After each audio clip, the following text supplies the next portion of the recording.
Eric the actor is with us in Sacramento. You had nothing to wrap up last night.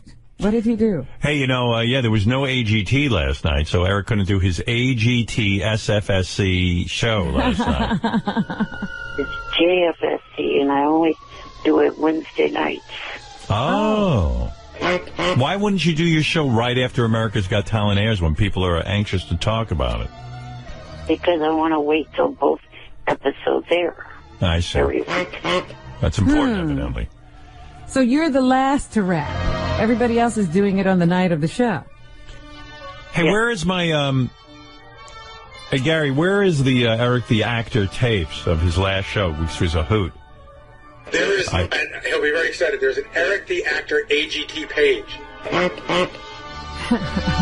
My God, Eric's last show was maybe the worst show ever in the history of Eric's career. Shut the fuck. Eric, why can't we hear you at least? Eric, you don't know how bad the show sounds?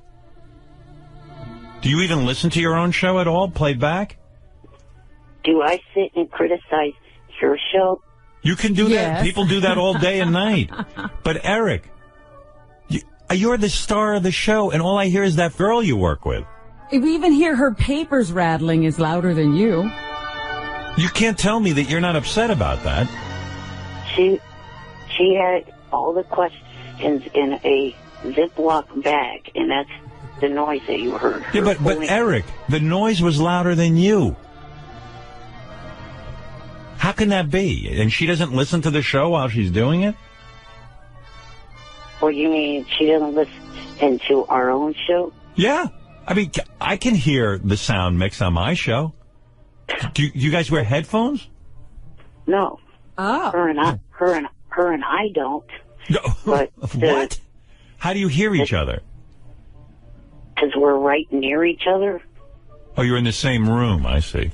Yes. I'm in the same room with Fred. We all wear headphones so we can hear what's going on. So you can hear the relationship of sounds. Eric, your show would be 1,000 times better with just that improvement. And Eric, by the way, if the guy who's the greatest radio performer in history, the most successful, gives you advice on a radio show, be smart enough to take it. What? There's nothing professional about this setup. There's no microphones or anything. They're just using whatever mic is on the camera. Oh, is that right? Yeah, there's nothing. There's nothing. But don't you admit if Eric wore headphones, he'd be able to hear that his show is in disarray? the show's in. The audio is the. I mean, least Eric is it's the Eric the actor show. Yeah, the whole show's in disarray. He doesn't know what the hell he's talking about half the time. And let's get into the tape. Eric, since you don't appear to listen to your own show, I'm going to play it for you, and I am going to critique it. I was going to say, has Eric ever listened back besides when we play it for him? I don't know. No. Can you imagine? How unprofessional is that? Aren't you curious how you're doing? I take the word of other people. Yeah, well, and what do they say? Oh, a lot of people have said that it's a good job. I got to tell you something. I drive around in my car all day with Howard 100 and Howard 100 on, and I monitor what's going on, including myself. Right. I need to hear what's going on and what the show sounds like to a guy in his car. And I know you. I know you block everyone who says anything negative, but maybe some people are trying to help you. He only gets good reviews because he blocks everyone who's negative. Right. As soon as you're negative, you're done with Eric. But, you know, if Eric really was serious about broadcasting, he'd listen. You have to listen. Listen, I've been going on Letterman's show for years. Whenever I appear somewhere, I watch it at least once to see how my performance was. How do you think you get better? It's awfully arrogant, Eric, to think that you're going to be a star and a superstar talent without even... You're so bored you're not listening to yourself. All right, I'm going to play this for Eric because this is the opening of the show. I know I played some of these yesterday, but Eric was quite perturbed with me because I played these without him being here. Oh, really? Which is ridiculous. But all right, I'll do it here for him now. Here's Eric's opening to the show. Okay, attempt number 2 here. Welcome to the JFSC. Wrong. By the way, if I may point out, the woman typing over Eric. Do you hear this, Eric? And also, I couldn't even make out the first 5 words Eric said. I don't know what he's saying. He said, but he's trying to work out the name of the show, is from what I can understand. And he goes, no, that's wrong. And he starts again. I don't want to start off the show.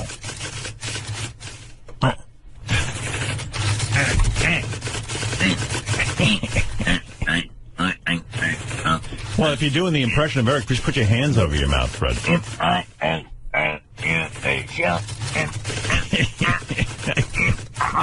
Yeah, we can hear you through that.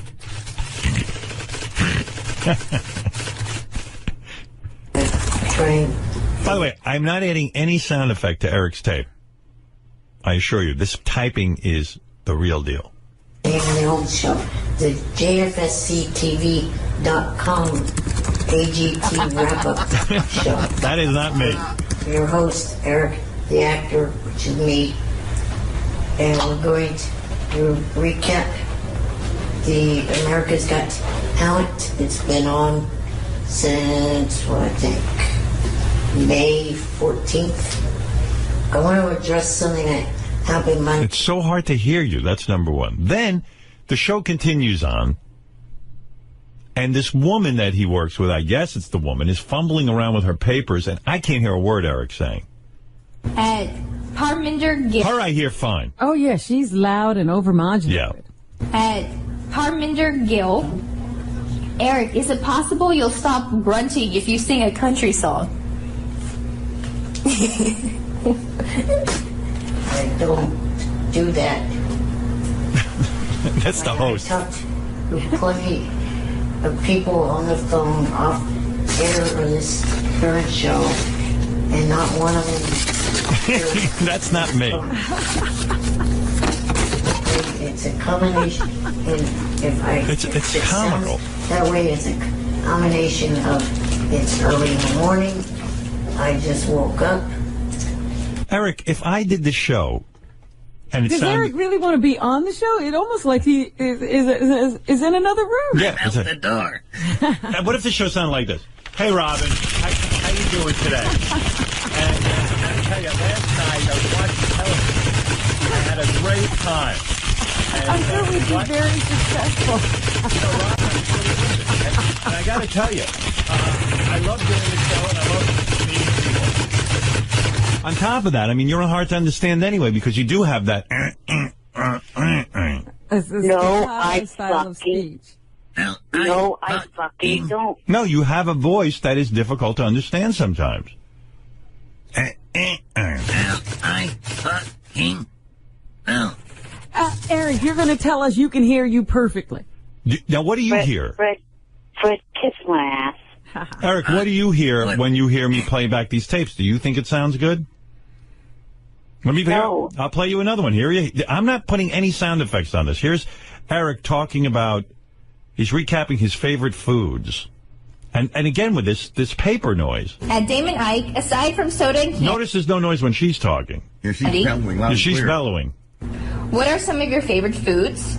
Is there anything you aren't allowed to have for your health reasons? Here we go. I'll answer one first. First of all, not only is he far away from the microphone or something, but then she makes it even harder with this. Listen. No, it's. Well, I know there's nothing outlawed Put on some headphones. on my list of what I can and cannot eat. And,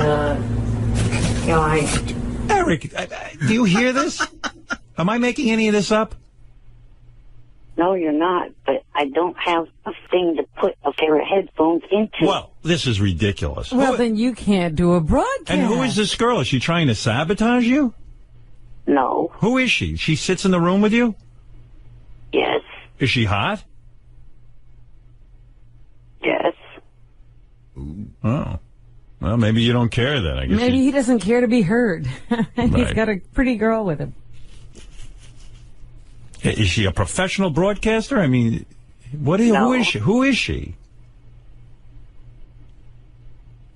I don't think her and that first and that are that's doing the whole site. By the way, you say you don't talk like that. Your answer is, because I'm trying to think of the right way to put it, jackass. No, you talk like. Because I'm just saying, Eric, you're hard enough to understand. You've got to be right on that microphone. They can't be fumbling papers, and she's got to quiet down. And instead of calling me a jackass, get a hold of her and whoever's producing that show. Yeah, you're not angry at them? Yeah, no, he's angry at me. let me explain. Thank you. The pauses in my speech are me trying to think of the right fucking thing to say. Well, I don't care what the reason is. You're hard to understand when you do that. That's all I'm saying. So I'm willing to put up with that. I don't want to say the wrong thing and then get stuck with it. But you understand it makes you sound like this. Well, as long as we can't hear you, you're not stuck with anything. Well, yeah, that's true. You're safe. We didn't hear a thing. So just say whatever. Look, I'm an Eric the Actor fan. I want to hear what you have to say. I can't hear it. Radio is whether you can hear something or not. Well, if you would shut up long enough for me to say, maybe you would hear. All right, tell me an explanation. I was trying to say the two of them, the person that's the technical person of the JFSCTV.com and her, they're trying to stay behind the scenes. They don't want to be on cam or anything like that. What's that got to do with anything? Horrible job. I mean, what's that got to do with the fact that does the technical guy wear headphones when you're talking? Actually, yes, he's the only one that does. And he doesn't hear this? If it was me... He says the girl wants to be in the background, but she's the only thing you can hear. Their actions do not speak of what you say. It's just the way it is. This is what I'm hearing. Here's what I hear.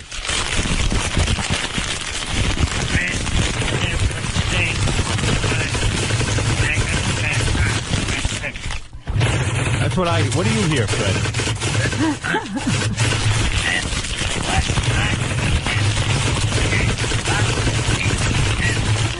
It's the Eric the Midget Show.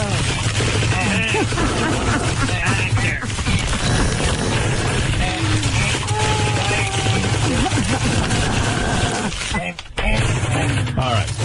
That's what we hear. That's it. That's everything you get. And I know you think I'm being harsh, but I'm the only one being honest with you.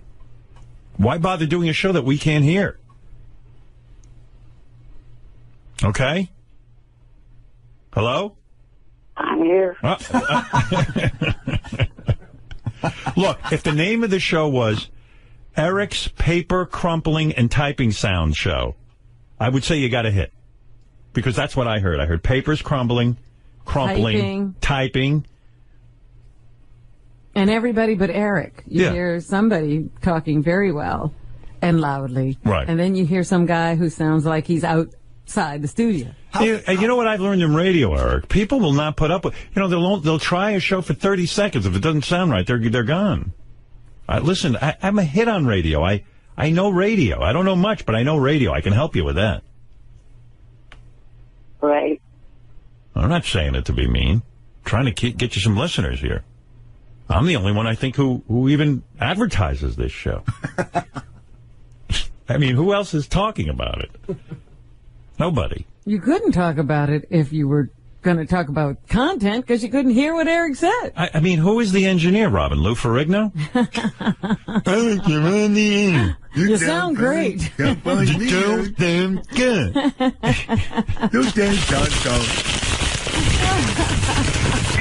Keep it up. You're doing great. Thank you, Lou. You know I played The Incredible Hulk? Thank you. All right, Eric. Well, I hope this was of use to you. I don't know. I'm trying to be constructive. Do you think you'll go back and make some changes? I'm actually considering possibly putting this on hiatus till the technical issues get worked out. Yeah, I can see why. He's frustrated. Well, let's hope you get it worked out and you don't have to go on hiatus. All your fans are waiting for the next show. I know I am. Right. All right, Eric. Well, best of luck getting that all straightened out. I know how frustrating it can be. One other thing before you let me go. I'm going to try to enter a contest of one of your...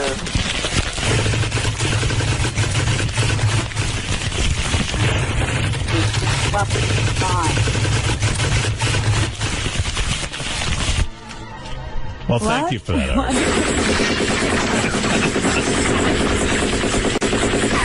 I'm under fire. Eric, go ahead. What did you want to say? Hold it.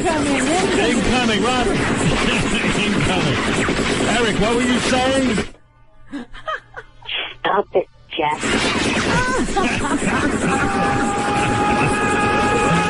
Robin, duck.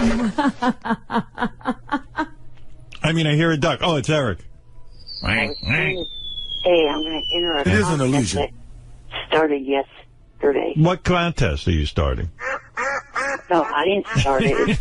I'm entering one that started yesterday. Yeah, what is that? So, the coast... Hold on, Eric. There's a duck sound.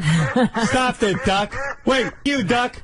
Get a gun and shoot it. Wait, hold on, Robin. I'll get the gun. Eric, keep talking. Hold it. What did you say, Eric? Something about a contest? All right, I got him. That's time. All right, I'll turn off my gun. Yes, did you say what you had to say? The Live with Kelly the Coast co-host search. Oh, that's a good one. What is it?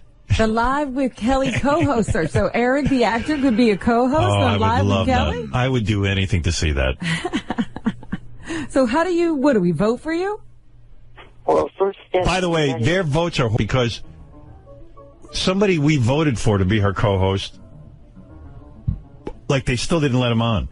Really? Remember the last time they had some sort of vote and we put somebody through? Like we got him like 1 million votes and they still didn't put him through. I think it was Booker. Oh, yeah. Like if we get Eric all the votes, I bet you they still won't let him co-host. No, they won't. They don't want this great broadcaster? They don't want, maybe they don't like handicapped people over at that show. Maybe they don't want America to see handicapped people. They don't want a show that sounds like the one that was played last week? Well, I think the engineering would be better on that, Robin. You think Gelman could help get Eric on mic? Do you think Kelly would just be going like this while Eric's talking?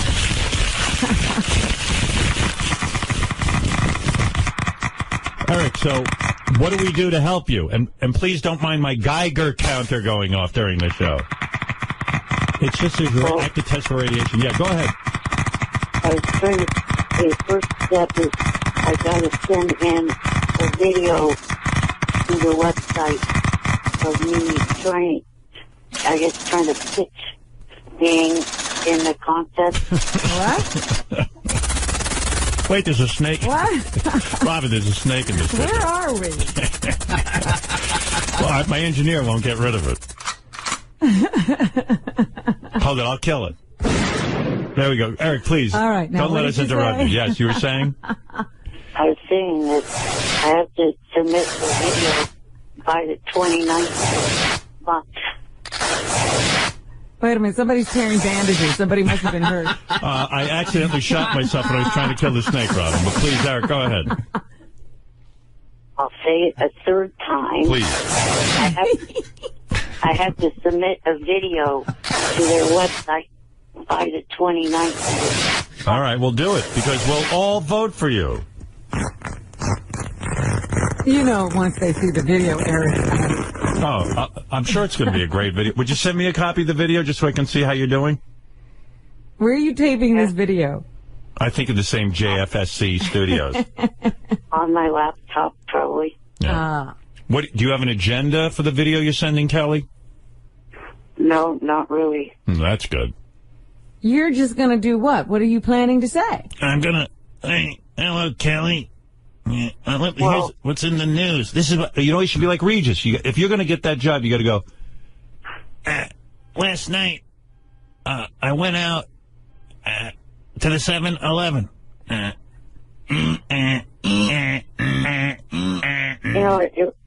It would really be nice if you would let me answer Robin's questions. Sorry, go ahead.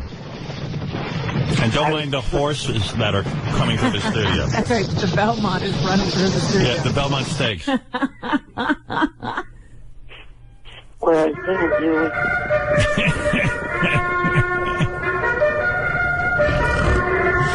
I got to get out of here. You are such immature. You think? I agree with that. Yep. So what is it? What are you planning to say? I was going to say that I've been a part of the Howard Stern show for almost 10 years, and that I've been on TV shows, and just going to give my credits. Well, I could argue with that approach.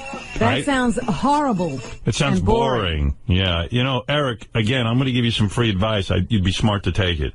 Notice, like, when Regis was on with Kelly, he would talk about what he did that day. Like, you should get real down with it. Like, you know, hey, I had a great night last night, or I had a miserable night last night, or, you know, don't talk about what you've done. Talk about, you know, what you're doing now and, you know, what you read in the newspaper. Like, Regis would hold up the newspaper and go, can you believe this?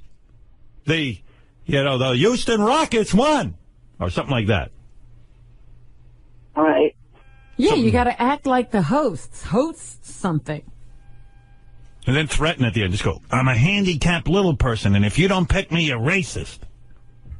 What is it when you don't like little handicapped people? Is that racism? Well, it's What is that? What is it called? There's not even a thing. There's not even a name for that. Yeah. A littlest, I believe, right? If a racist is a race, a littlest would be... Well, a handicapist. A handicapist littlest. A sizeist. A sizeism. A sizist. A sizeism. You're practicing a sizeism. Got it, Eric? Yeah. What are the odds of him getting selected? None. Yeah, even if we all vote for him. But I'm going to vote for him. Well, I got to tell you, though, Eric, on one level, I think you got a shot. Because your chipper personality is perfect for a morning show. You know how upbeat you are. What? I mean, pretend you're on the show. All right, I'll be Kathy Lee. Eric, you'll Kelly. be... Oh, right. Kelly Lee. Kelly. There's Kathy Lee and Kelly. Yeah. Her husband presided over your wedding. You can't even remember her name. That's I do remember her name. I thought of Kathy Lee. Sorry. All right, you ready? I'm Kelly, yes. And you're... The co-host. The co-host. Hi, everyone. Welcome to the morning show with Kelly Ripa. And we're very excited today because we're welcoming someone new into our family. New on the show, and by the way, all of you voted, so this is your choice. And I just want to say that Gelman personally picked him, and here he is, Eric the actor. Maybe you've heard of him from the Howard Stern show, but he won overwhelmingly. Everyone voted for him. Welcome, Eric. Thank you, and good morning, Kelly. Good morning, everybody. So, Eric, tell us about you a little bit. A lot of people who don't know you. What's going on with you? And please don't touch me, by the way. All right, go ahead. I've been, for almost 10 years now, a regular caller into the Howard Stern show, and I've had... So you call Howard every morning? Just about every morning. Wow. Okay. I've also had 3 acting parts on 3 different primetime shows. The first one was American Dreams, then Friends, and Plain Sight. Oh, Plain Sight. Isn't that with Mary McCormick? Yes, it is. I don't remember seeing you. What did you play? The doorstop? I was in the 2nd episode of the 5th season. Oh, wow. I played a landlord. Okay. I'm changing the channel. I'm sorry. Yeah, I thought Eric was going to take over, but he wants to talk about his credentials. Right, he just and you know, Eric, when you show up, the first thing you say is not that, you know, you've been a caller on the Stern Show for 10 years. You got to explain. I don't know. You know what, Robin? You don't know everything. Eric's got a plan. Well, Eric, it's great having you here. We're going to bring out the North Shore Animal League now. They're bringing out a 40-pound cat to eat you. He's going to eat you on set. Any funny anecdotes from the set of Plain Sight? Must have been great being on the show. It was a lot of fun. Yeah. What an anecdote.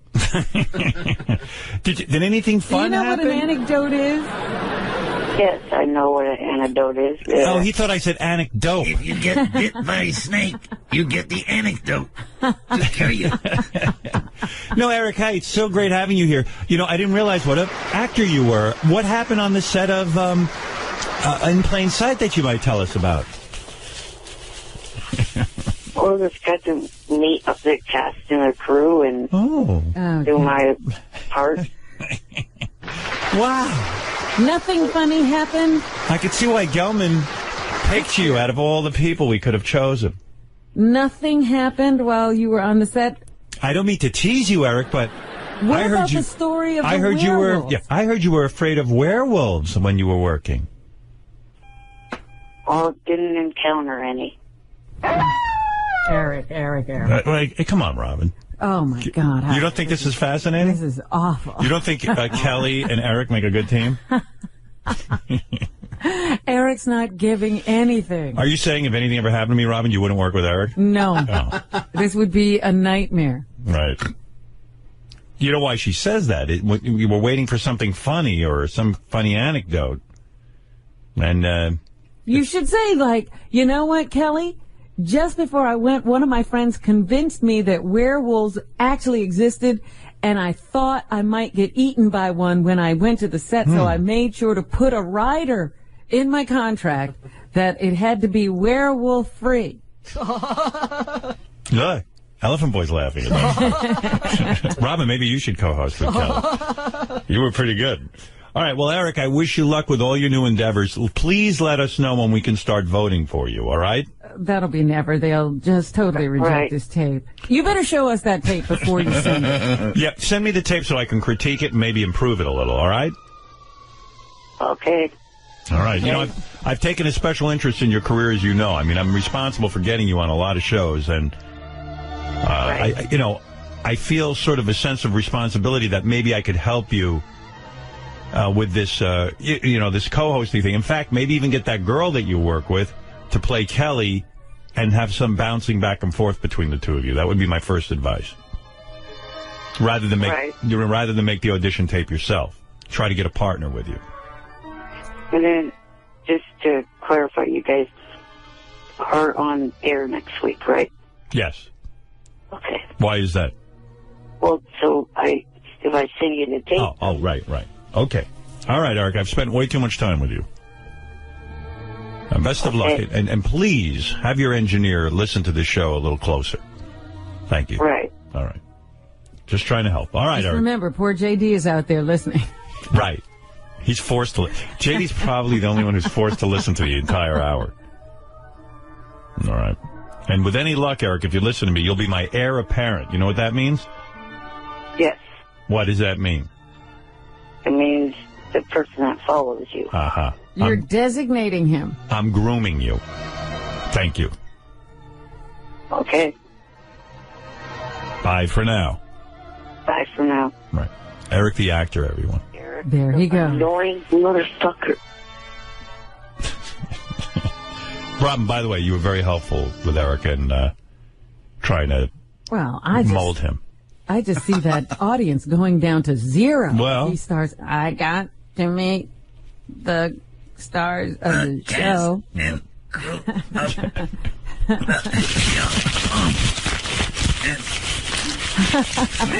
maybe that woman's crumpling papers for a reason. Eric has nothing to say. All right, we have to take a break. We'll be back right after these words. Hey, before I get into anything, I was listening to Eric the Actor's new AGT wrap-up show. Oh, that's right. It comes on Wednesdays after The show. Yeah. If you can find my show, America's Got Talent. It seems to me, I think it's on tonight. When is it on? I'm assuming tonight and tomorrow night, but one never do know with that show. It's wild to me how people go, when is it on exactly? Doesn't seem to be clear. And I was going over the summer schedule, the rest of the summer schedule, when we go to live shows, and sometimes it's on Tuesday, and no, sometimes it's Monday, Tuesday, sometimes Tuesday, Wednesday, and then sometimes Tuesday, Thursday. What? Yeah, I've never seen a show handle like. Usually you have a time slot. Tuesday, Thursday. Yeah. Well, they moved it to Tuesday, Wednesday for me. That was the original plan. Yeah, but you pick a time and a day. And stick with it. Run with it. But it's okay. But, you know, and I just kind of like go, whatever, whenever it airs, it'll be fine. Show's doing well. What do I care? But every week you have to check. It's that good a show. Like, you literally have to just... You have to go hunt it down. Yeah, it's worth it. Anyway, Eric the Actor has his America's Got Talent wrap-up show. And they've worked out the technical glitches. You can now hear him. Okay. But it hasn't improved the quality of the show any. Can hear you in the room. Good evening, room. Can everybody hear me? It's a good way to open a show. Good evening, room. Can everybody hear me? Well... I've never heard of people referred to as a room before. Good evening, room. There's a big silence. You don't know what's going on. Welcome to the JFSATV.com AGT wrap-up show. Well, they have whittled down that name. You think? I thought it was kind of long. JFSC AGT. I'm your host, Eric the Actor. Eric the Actor. Well, it was JFS. Yeah. Well, he doesn't realize he has a funny delivery. JFSC. His breathing is a little strange. But he's a handicapped guy. This week's show is brought to you by the Viper Room. Oh, we have a sponsor. On Tuesday the 26th, go to the Viper Room and check out their karaoke pole dance in competition. Wow. And called Pole Stock. That's pretty. Karaoke pole dancing competition. It will be what? Called Pole Stock. What does that mean? Are the people on the pole doing the karaoke? I don't know. What do I know what goes on at the Viper Room? Eric seems to be tied in with the Viper Room. Good for him. Yeah. hosted by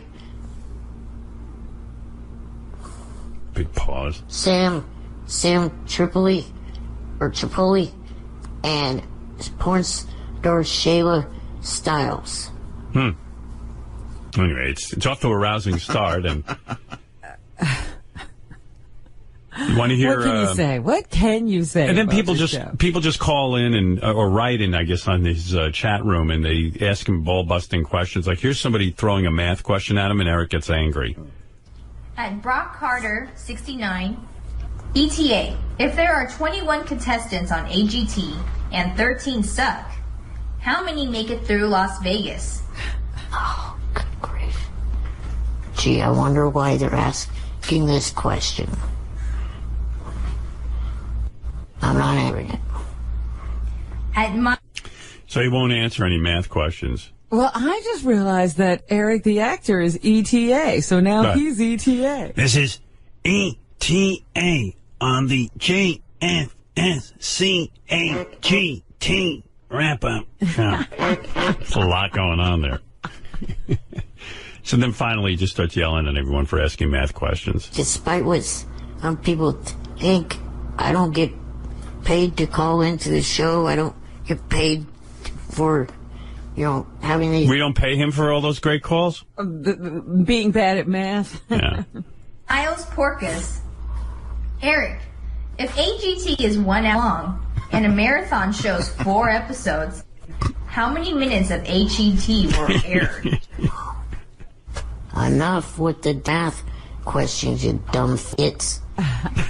There's some sort of audio problem this week where you notice it cuts out every minute. It misses some of his words. Yeah, but makes it funnier. Kirby Orton, are you voting this fall? And who will you be supporting in the 2012 election? Yeah, I'll be voting in November, and I'll be supporting Obama. Who? I think he said Obama. No, I think he said a llama. I'm supporting a llama. I'm supporting a llama. They're very furry. Then people just, all they do during his whole show is try to piss him off with questions, and the girl reads them, you know. Evidently, Eric whistled one week on his show, and the whistling, because he's on video, yeah, they said his face contorted and looked strange when he whistled, and now he doesn't want to whistle anymore. I think everyone wants to hear you whistle again. It was very popular. Yeah. Maybe we could arrange something that you just do something different. Well, the other thing, besides the fact that it kind of created an issue, the other thing that kind of annoyed me is it didn't even get one bit of attention from Howard. That's one of the main reasons why I did that last week, was to get Howard's attention. He won't whistle now. How did we miss that? Is he a good whistler? Yeah, the best part is when Eric is now angry with Live with Kelly Ripa. Why? Because he's entered the contest to become her co-host for the week, and he's serious about it. And now he's thinking of withdrawing because he found out that Kelly doesn't fly in her guest hosts. So what's so great about it is, Eric's never going to get chosen to be the guest host. This is great, though, because now he can rail and rant. Yeah. Hey, Eric, I would say, you know what? Why don't you send in a tape to Kelly Ripa, and if you get chosen, then worry about the airfare, you know?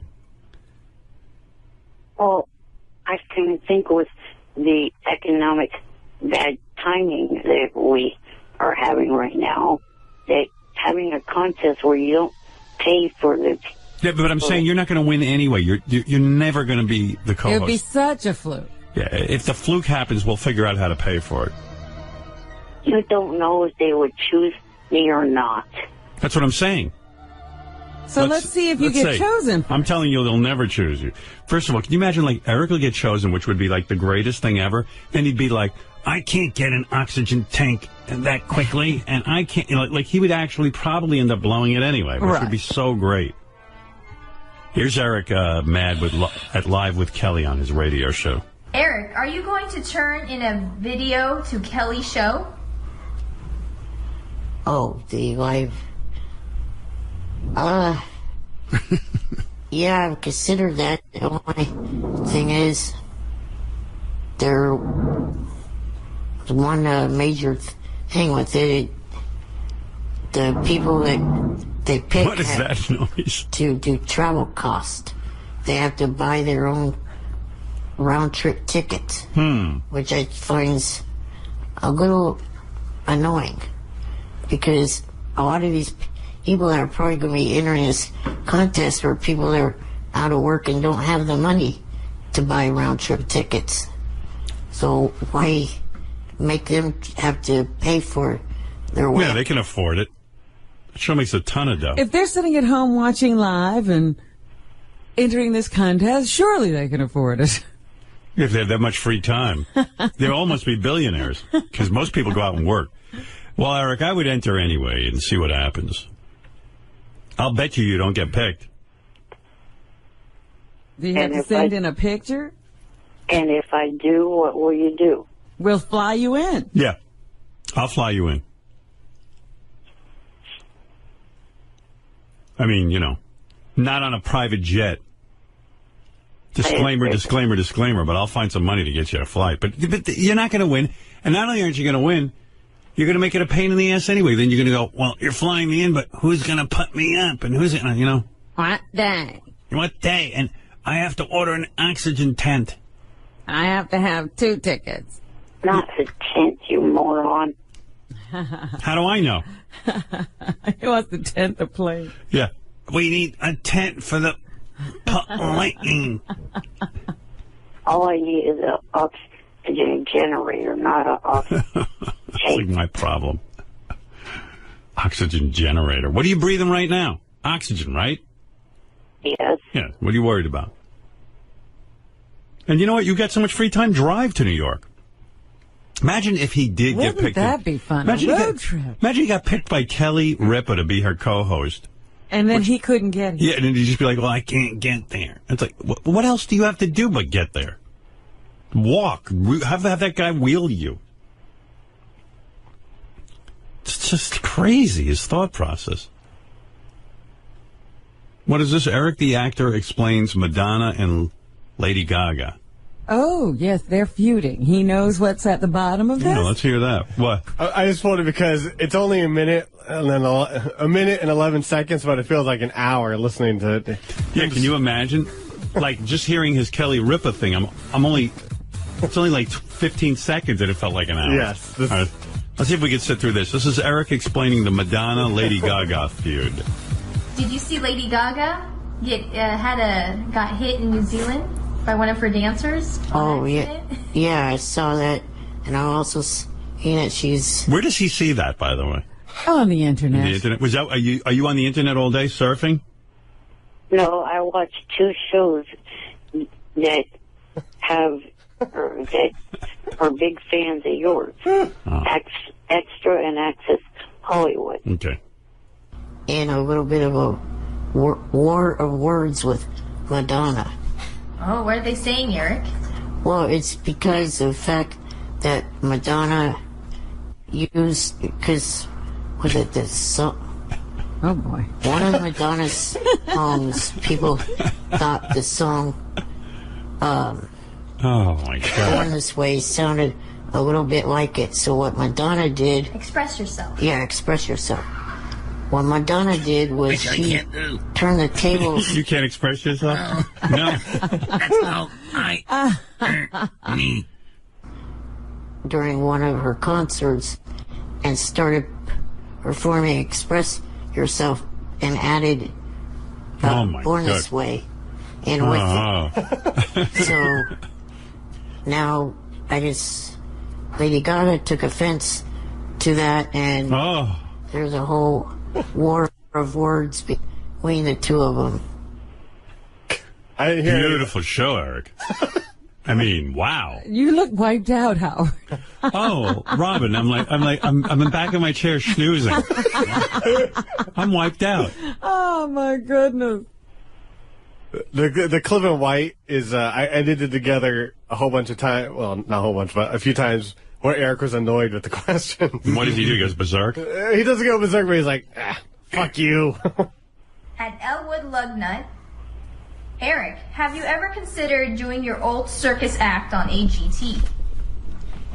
I don't have any old circus acts, you stupid ass.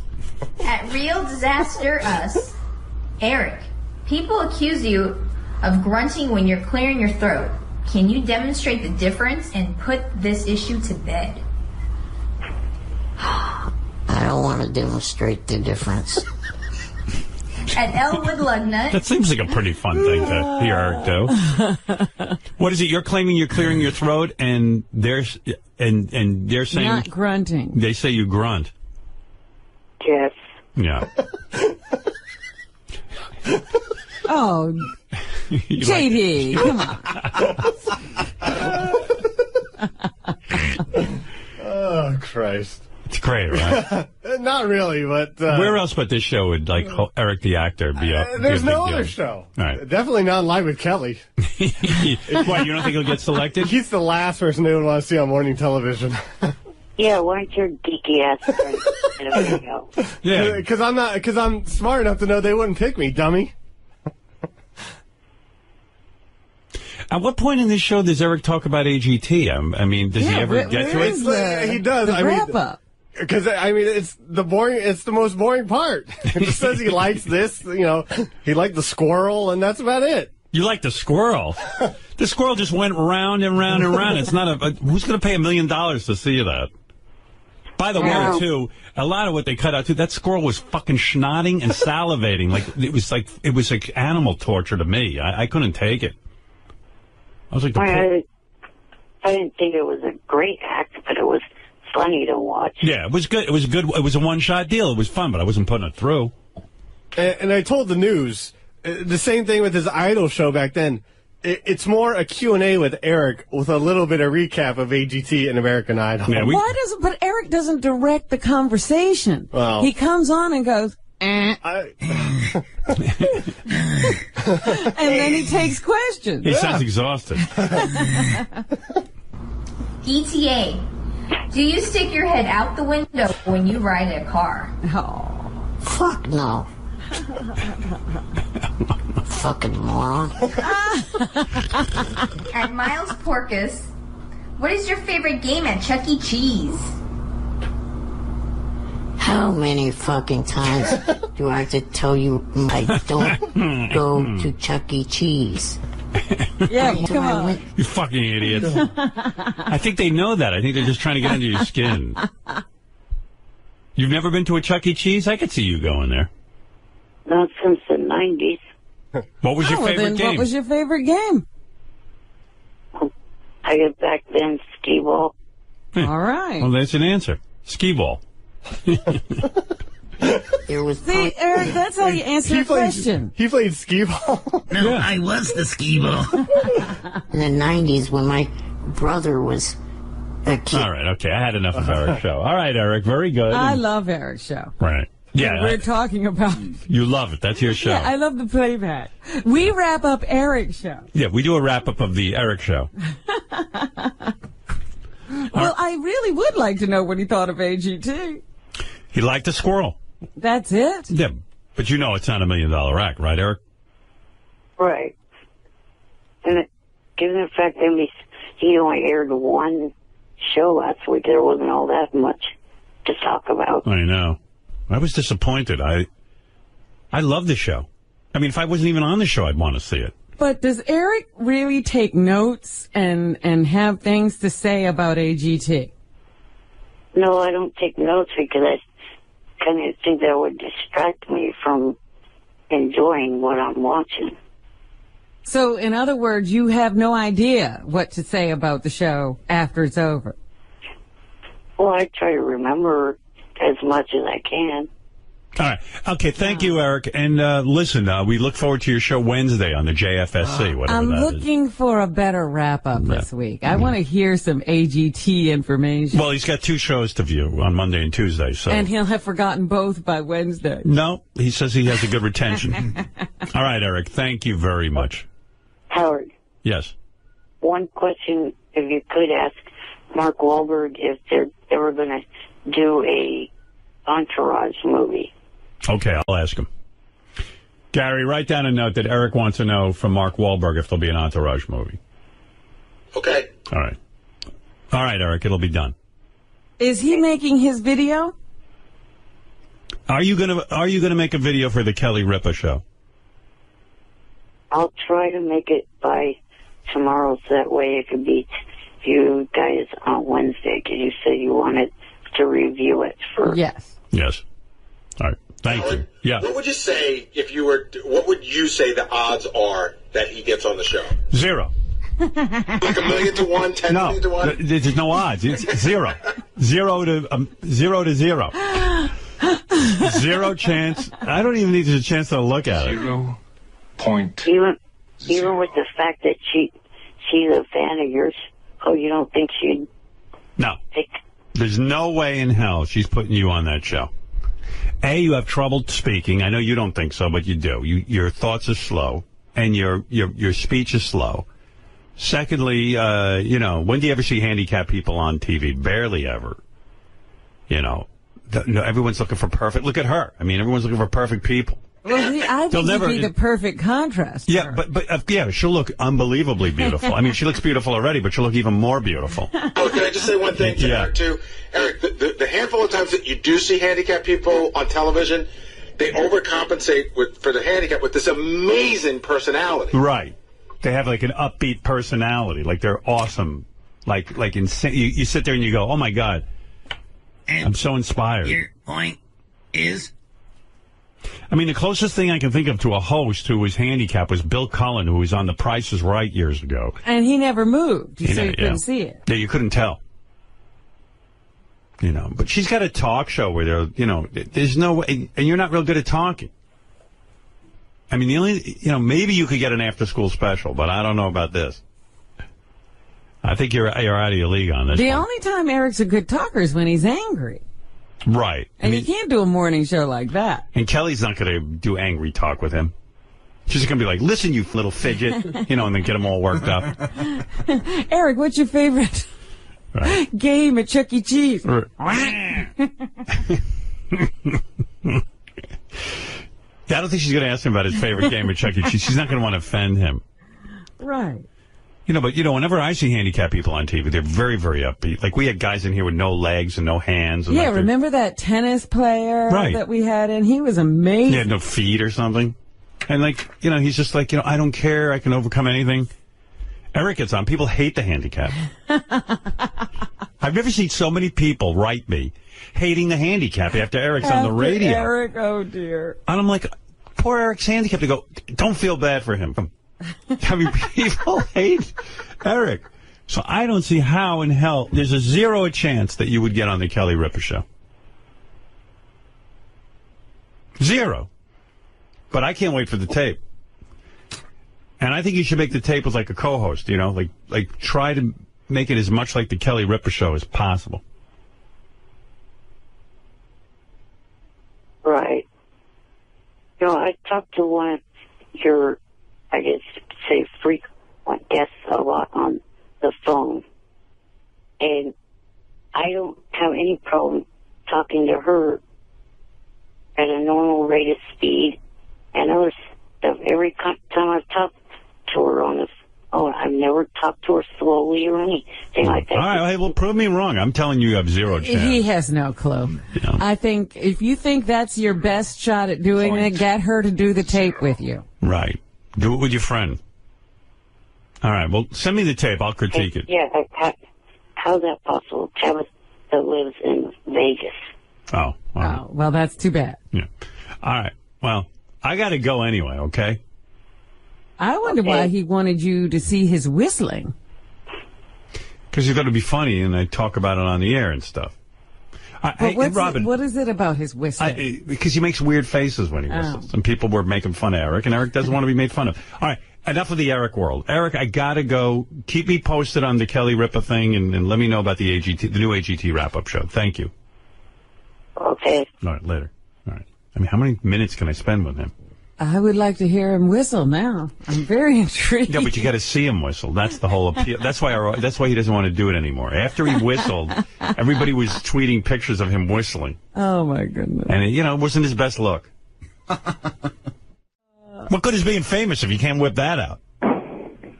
So I'm like, anyway, so he figured out, because he's a genius, he goes, this wasn't a tremor, this wasn't a stroke. It turns out her heartbeat is irregular now. She has some sort of heart condition, and she's fainting. She's sort of passing out. She's passing out. She's fainting. And he says it's a miracle she didn't break all the bones in her body rolling down those steps. Wow. Because she's arthritic, too, now. Yeah. And I love this dog, and Beth loves this dog. And the dog can't die. I sat at the dog down. I said, you can't die on me now. I don't have the time for it. I got AGT going on. I got the live shows. She stares at me like she knows, All right, I try to hold out until the end of the season. Yeah, you got to just pull your shit together. I'm not canceling AGT because you died. You're a dog. You'll make me the laughing stock of the world. And I've made this vow that I every morning I wake up and the first thing I do is I sit with her for 10 minutes and I give her a lot of love. I hug her, I kiss her, I tell her that she's a good girl, the whole thing, because I go, how much longer am I going to have with my dog? Meanwhile, she could end up being here for another 5 years. Who knows? But you don't know. And it's horrible. You know what? And the relationship you have with your animal becomes closer as they get this way. Oh. Don't even so it makes it even harder. I had to go into therapy and become a human being. Just in time to watch my dog die. In the old days, I'd be like, oh, good. Now I have free time. Now I'm like all attached. And then our cat Apple, the one that we took in, now she's sick. The first one. Beth calls me last night, goes, oh, the cat's sick. I go, what do you mean? She goes, really sick. I go, what's wrong? She's throwing up all over the place. She can't hold her urine. And this cat's completely clean. What are you talking about? What am I talking about? This is what I'm talking about. Well, don't forget, she has a lot of issues. She's on a lot of medication. Oh, is she? Yeah, that's the cat we adopted that nobody wanted. It had no fur. Right. She used to take medication to keep from eating herself alive. Oh. But she's great now. She has a great life. She's got a great groove. We love the cat. Now she's all fucked But doesn't that medication do something? Yeah, there's ramifications of the medication. So, but we knew that. We'd rather she have 2 good years than a life of misery. Right. Oh, with these animals. How many do you have now? I got 3 rescue cats and Bianca. Well, you said everybody's sick. What else is going on? No, the other 2 are healthy, but... Walter and Leon are... Well, Leon, we just pulled together. He's, we adopted him, and he was a mess, and then now he's fine. He's the one who sits in bed while I try to bath. And he's huge. He's like a person. He takes up the whole bed. It's like there's another dude in the bed with me. So finally I go to Beth. I go, please, you're the one. She goes, well, why don't you take the cat out? She knows I can't, because I don't want to pick the cat up. She goes, all right, I'll take the cat out. She takes the cat out. I start banging. I'm 30 seconds in, which is, maybe I've got a minute left. Because when I bang Beth, I can't even look. I mean, I tell you, I blow a load immediately, even still to this day. Poor woman. And the cat starts banging his head into the door to get in. Oh, my goodness. Just for the lousy 2 or 3 minutes, I go, can you shut up? It's like a crazy house.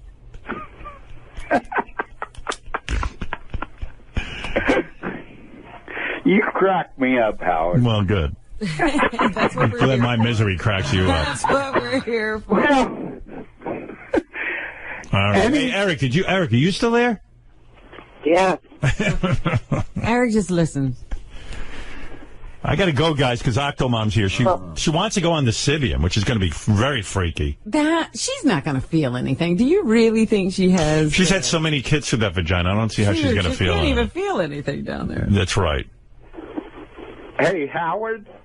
I'm thinking like Eric has so many medical issues. His parents must feel the same way. Like they don't want to get too attached. Yeah, they probably don't want to get too attached, right, Eric? Because weren't you supposed to die when you were like 9?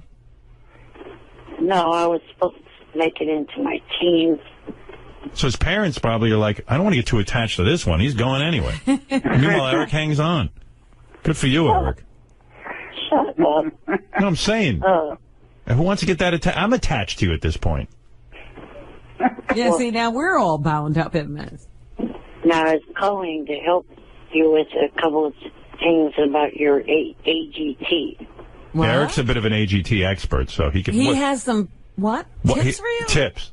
Go ahead. Well, you were trying to figure out out of the 48 performers how that's going to work. No, I know how it works. Okay, well, yesterday you... No, I explained that they break them down into groups and categories. Yeah, groups of 12. Right. But it's not all the same. They don't take them for the kind of act, do No, they? sometimes they do. They do 12 each week for 4 weeks. I see. Hey, I got to get on that live part of the show, Robin. I'm ready. Yeah, you're ready to get rid of these there's a couple of people need to be... I'll point out to you. People need to be eliminated. When you watch... next week, you'll see Vegas for 3 nights, Monday, Tuesday, Wednesday. And then when we get to the live shows, I'll tell you how to vote. I'll make it very clear in case you're confused. I can tell you exactly who to get rid of out of the 48 finalists. So, do you already know who you think should be the winner? Yeah. Yeah, I already know who will win in my head. All right. And I'll say it. When I get on these live shows, I will say whatever's on my mind. And I'm going to tell the contestants, this guy's going to win. And you better step up to the plate. Well, you're willing to have something else happen, right? Absolutely. I want the winner something to fade and another front runner to come along? I'm not necessarily thrilled with the guy I think who's going to win. Really? Or girl, I should say. Now, one other thing. I'm so far ahead of the game, Robin, I already know next season's winner. I'm already into next season.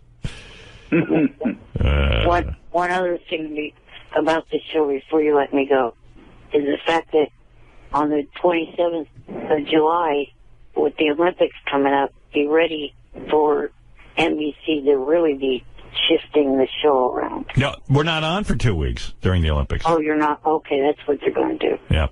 Yeah, talk about a shift. Yeah, that's a real shift. I was trying to figure out how they were going to work that. Nah, with the Olympics, they're not even... we're having 2 weeks off, which is good, because that's, I think, August or the end of July. And July 27th. Yeah, doesn't cut my time off then. Hey, Howard, would you put Eric on AGT? As what? He was in the audience. He was there in San Francisco with me. Really? It was nice having him there, actually. Oh. I would look over at him, take care of him, checked on him. You know, there was a duet we played this morning, Mockingbird by Crackhead Bob and Elephant Boy. Yeah. And I was like, that was a duet that should have been on America's Got Talent. Yeah, I missed that. Those two idiots should have shown up and done a song. Hey, play that a little for me, Fred. I missed it. I got to find it again because I deleted it. It's probably like, da, me, da, me. Well, you know, Crackhead Bob has the Mockingbird line, and he can't say anything but Mockingbird. Here we go. Mock. Then. And. Then. Then. Yeah.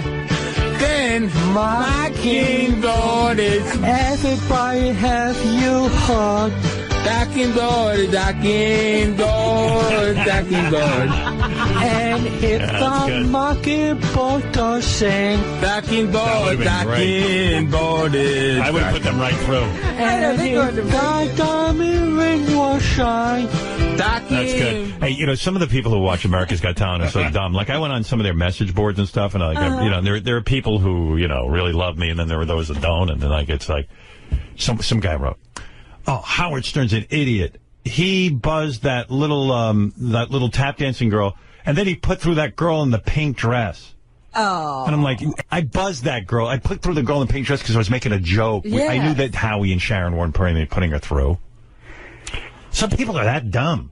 You know who I liked? I like that small guy, that singer. Little Barry? Little Barry, yeah. He was cool. Yeah, well, I put him through because I was on stage with him. That was another time I was just, you know, making a joke. But he's horrible. I asked him. He reminded me of Paul Williams. Yeah, except Paul Williams had some talent. Has talent. Yeah. Paul Williams wrote hit songs. Paul Williams without talent. Well, Barry's a mess. I know, we got to get to Octomom. No, but DePace and I were talking about something that was on the show that was sort of like uncomfortable and risque, and it wasn't you. What was it? It was the guy that makes mouth love. Yeah, big deal. But it was weird. Like, even DePace said he's sitting with his kid. It was just sort of, it was weird. Like, my son goes, what are they doing? Well, first of all, I said, what kind of act is that? It's not an act. Well, someone was explaining to me, I think when they do it for real, like there's involved, but like with AGT, you're not even allowed to take off your clothes. I thought it was sort of risque for AGT. Yeah. Well, the guy was putting his tongue out in the air. Yeah, it was sort of gross. Yeah, and I guess I made some sort of comment like that was, you know, I'm the guy who gets offended, and, you know, I'm the guy who offends everyone, you know, I'm offended. And someone said, oh, my God, Howard Stern was offended. What was he offended by? I'm like, I'm making a joke. Not really that offended. Well, your every move is now under the microscope. Right. Oh, it's crazy. All right, Eric and Speech Impediment Man, I got to go, okay? Hey, Howard? Yeah. Melrose Green and Pat's knocking there. What's going on with Melrose, Larry Green? He's on the phone. He says he hates you. What's going on with him? And, Wait, I'll get him on. Hey, Eric, I got to go. I got to get Melrose on. Okay. All right, later. Oh, fuck him. Looking for a certain level of enthusiasm from me. Well, you are the show. I mean, you're the time generator of the whole thing. I'm the spark. Yeah. I really do think I am. I think you are. Thank you, Robin. I don't think Howie and Sharon think I am. No, I think they know you are. They love it. They're like, glad you came. Maybe. I don't know. How about AGH? America's Got Howard, and we just do our thing. By the way, speaking of AGT, Eric the actor did another... Oh, no. He did another wrap-up show. Yeah, and because of you, Robin, he devoted some time to America's Got Talent to actually talking about it. Well, that's what he's supposed to be doing. Yeah. He devoted, I think, a minute to it, but because the rest of the time he's just busy with questions. Yeah. I tell you, I'll play it for you tomorrow because we should get to the news. Yeah, because if he's just answering questions about himself, it's a Eric the actor wrap-up show. Yeah, well, okay, here's one little teaser for tomorrow. Here's Eric from his AGT recap show. So let's see, And he got rid of his female co-host, I think. She wasn't there. Really? Yeah. So let's see, what's first to talk about with AGT? Monday night aired their last city auditions, which of course was just pretty much compilation of the different cities all put together in one. Oh. Wow. That was a highlight? Well, it's 20 seconds of the highlight, but didn't it feel like an hour went by? Oh, it's awful. Yeah. They showed some acts that they hadn't shown yet before. They hadn't shown yet? I think Eric is insufferable. You know, Bill Maher had Kirk Douglas on. I saw a little bit of that. And, you know, I feel like two different ways about it. What are you saying? Yeah, I loved it and I hated it all at the same time. I mean, I love Kirk Douglas in that he's an old guy who had a stroke, and rather than hide away, he's trying to, you know, live a normal life. And like Jim Brewer said, you know, we take old people and discard them. So I get all that. Like, it's important. But he writes these books and then he comes out to promote them. And Bill Maher, I guess, somehow fell for it because it's really difficult to listen to him on TV. It was almost like Bill was the only one who understood. And I don't even think Bill knew what he was talking about. And he was trying to repeat what he was saying to the audience. Bill asked Kirk Douglas at one point why he wrote the book. I have no idea what the answer was. I wrote this book because now we have a divisive situation all over Europe and all over America, for example. I mean, it's sad. Yeah. And Bill's sitting there being polite, which he's got to be. Right, he can't interrupt. But you know TV should just turn the off when this is going on. Well, actually, it made me want... It did? All right, so it worked. Yeah. You watched? Yeah, when I said, oh my God, he's talking to Kirk Douglas, I stayed for every word. I'm pretty sure I'm going to hide away if this happens to me. Well, like I said, most people disappear. Like, you haven't seen Gene Hackman, you haven't seen Sean Connery. You know, they want to be remembered as they were. Right. Not Kirk Douglas. Why'd you write the book, Howard?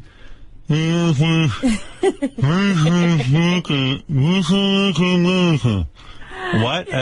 If you see me doing that, let's say I have a stroke, you know, who knows? You know, it could happen. And you see I write a book, and I tell you, Robin, I'm going on tour. Why'd you write the book, Howard? Say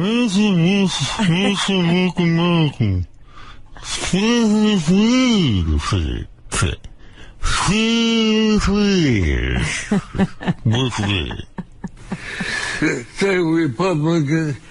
I want you to give me the big X. I'll get a wheelbarrow and get you right out of it. Just take me right out. And where are the Americans? You watched the whole interview? I did. I came in sort of in the middle, so I didn't see the first part, but I was just I said, I got to see how much he can answer. I love that the audience clapped, too. And then he was making jokes, and then he'd look at the audience, and they were giving him, you know, like the courtesy laughs. Right. And they didn't know what he was joking about. Sometimes I think J.D. had a stroke.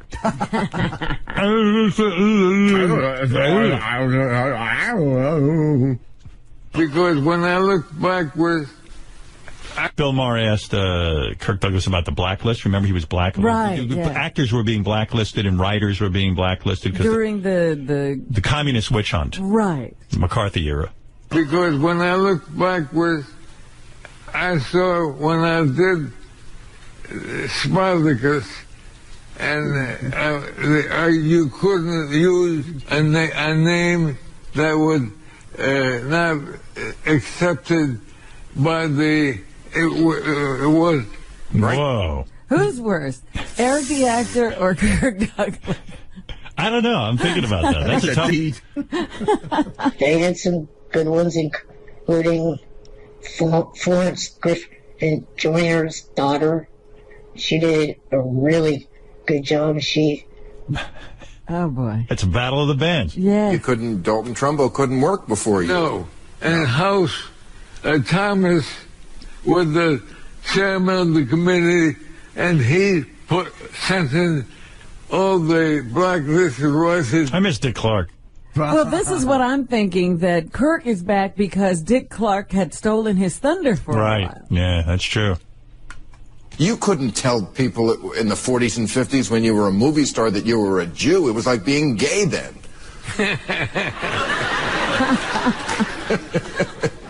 Do I have a choice? What'd he say?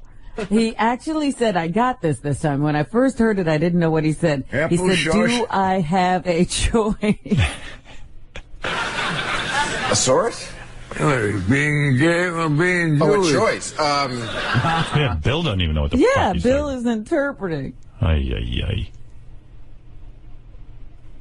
And then at the end of the interview, did you see that Bill said, we'll have lunch again, right?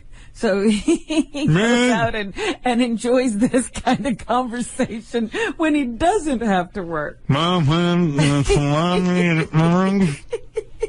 do you want? What do you want for breakfast, Kirk?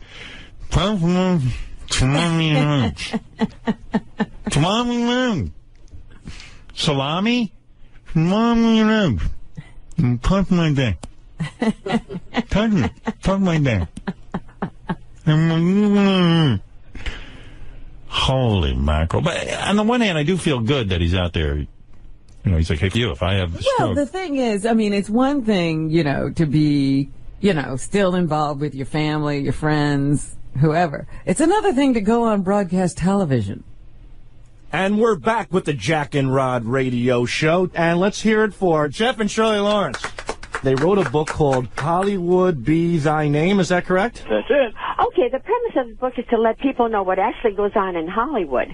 If you want to be an actor, these are things you should know and what we wish we did know when we went there. This is Rod Stiffington. I just want to tell you, we have a special celebrity guest in the studio today. Okay, that sounds great. Go ahead, celebrity guest. Doug Doggett. Thank you. You recognize the voice? Doug Doggett. No, I'm afraid we're stuck there. It's Kirk Douglas. Oh, Yeah. well, I thought.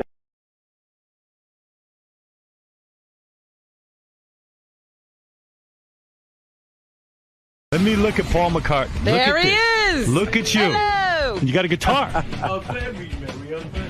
To you, a very merry on birthday to Howard.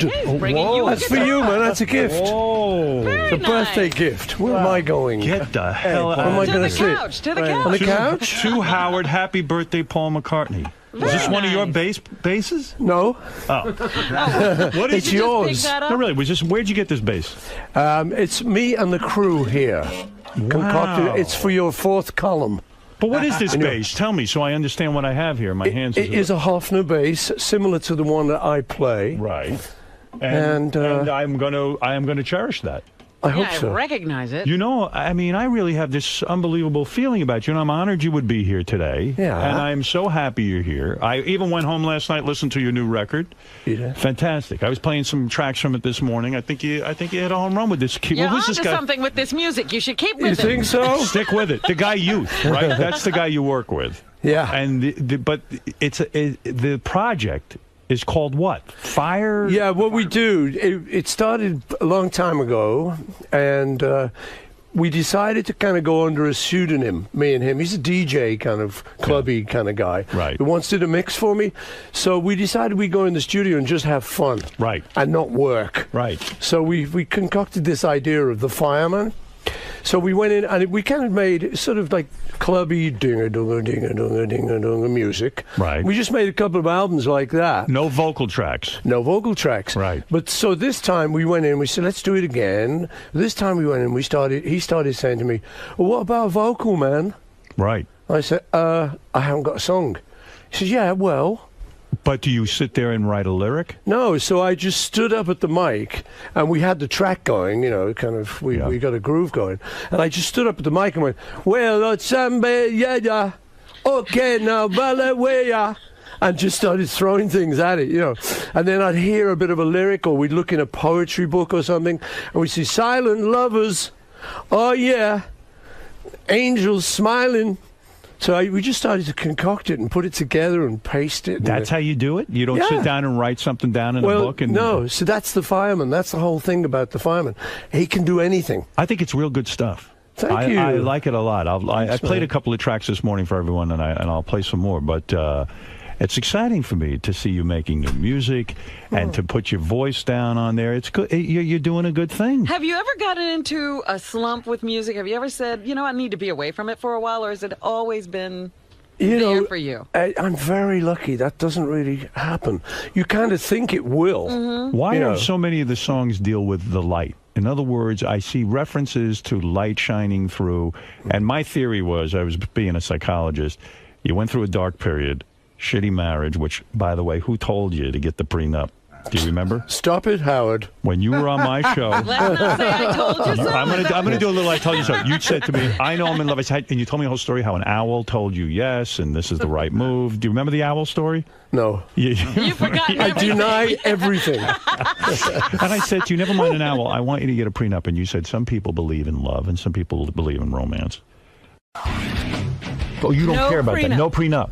I don't know. I don't think so. Oh, of course you got to do one. Come on. No, man. Hey, didn't Michael Douglas do one, and then he's kind of cancelled it? He ripped it up. But they that's said cool. that doesn't count. He's insane. Yeah, but he's a moron. He's not a Beatle. You know what? He might just be in love. Yeah. If I was you, I'd find that owl, and I know you're a vegan, but I'd eat that owl. For once, you make an exception and eat the bird. Oh, man. But I was worried, you know, because I said all these references to light. Yeah. It says almost you're saying now there's a light shining on me. I'm free. Yeah. I feel better. Well, you know, I'm the happy. thing is, when you do a project like The Fireman, because you're not actually sitting down and crafting the song, I think what happens is, psychologically, I think stuff that's just in you comes out, because that's all you've got to pull on.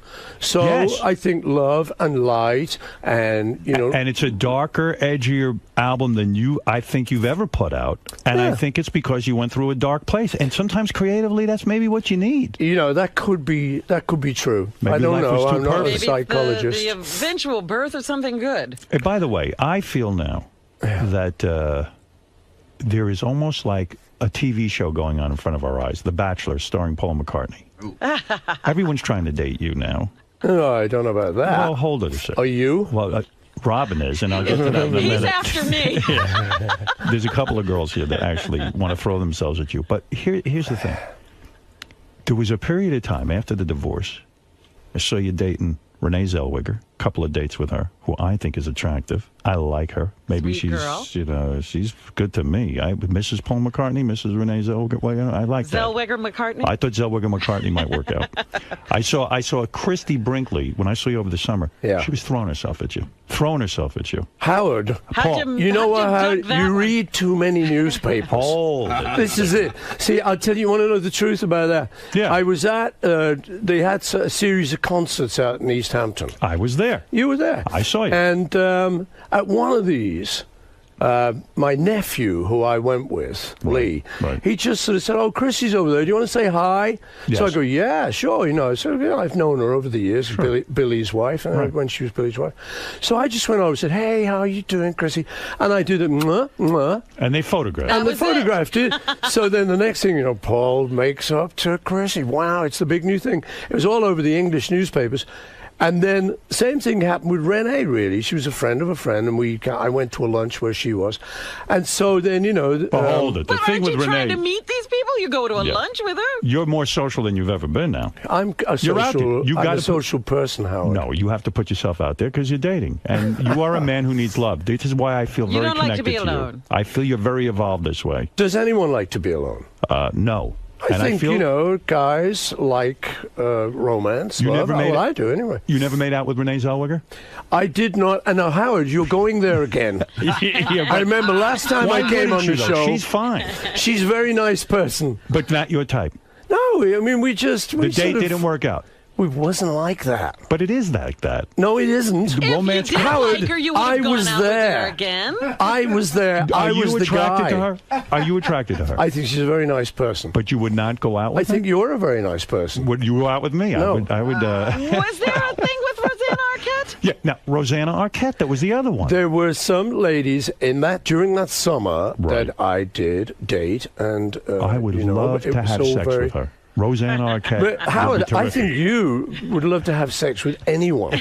I mean, Anybody who would. or am I wrong? You are right. I thought so. So you were into this whole dating scenario that I was following because I'm worried about you. I am. I want you to find love. I want you to be connected to somebody good. I was horribly affected by your divorce. I didn't like what was going on one bit.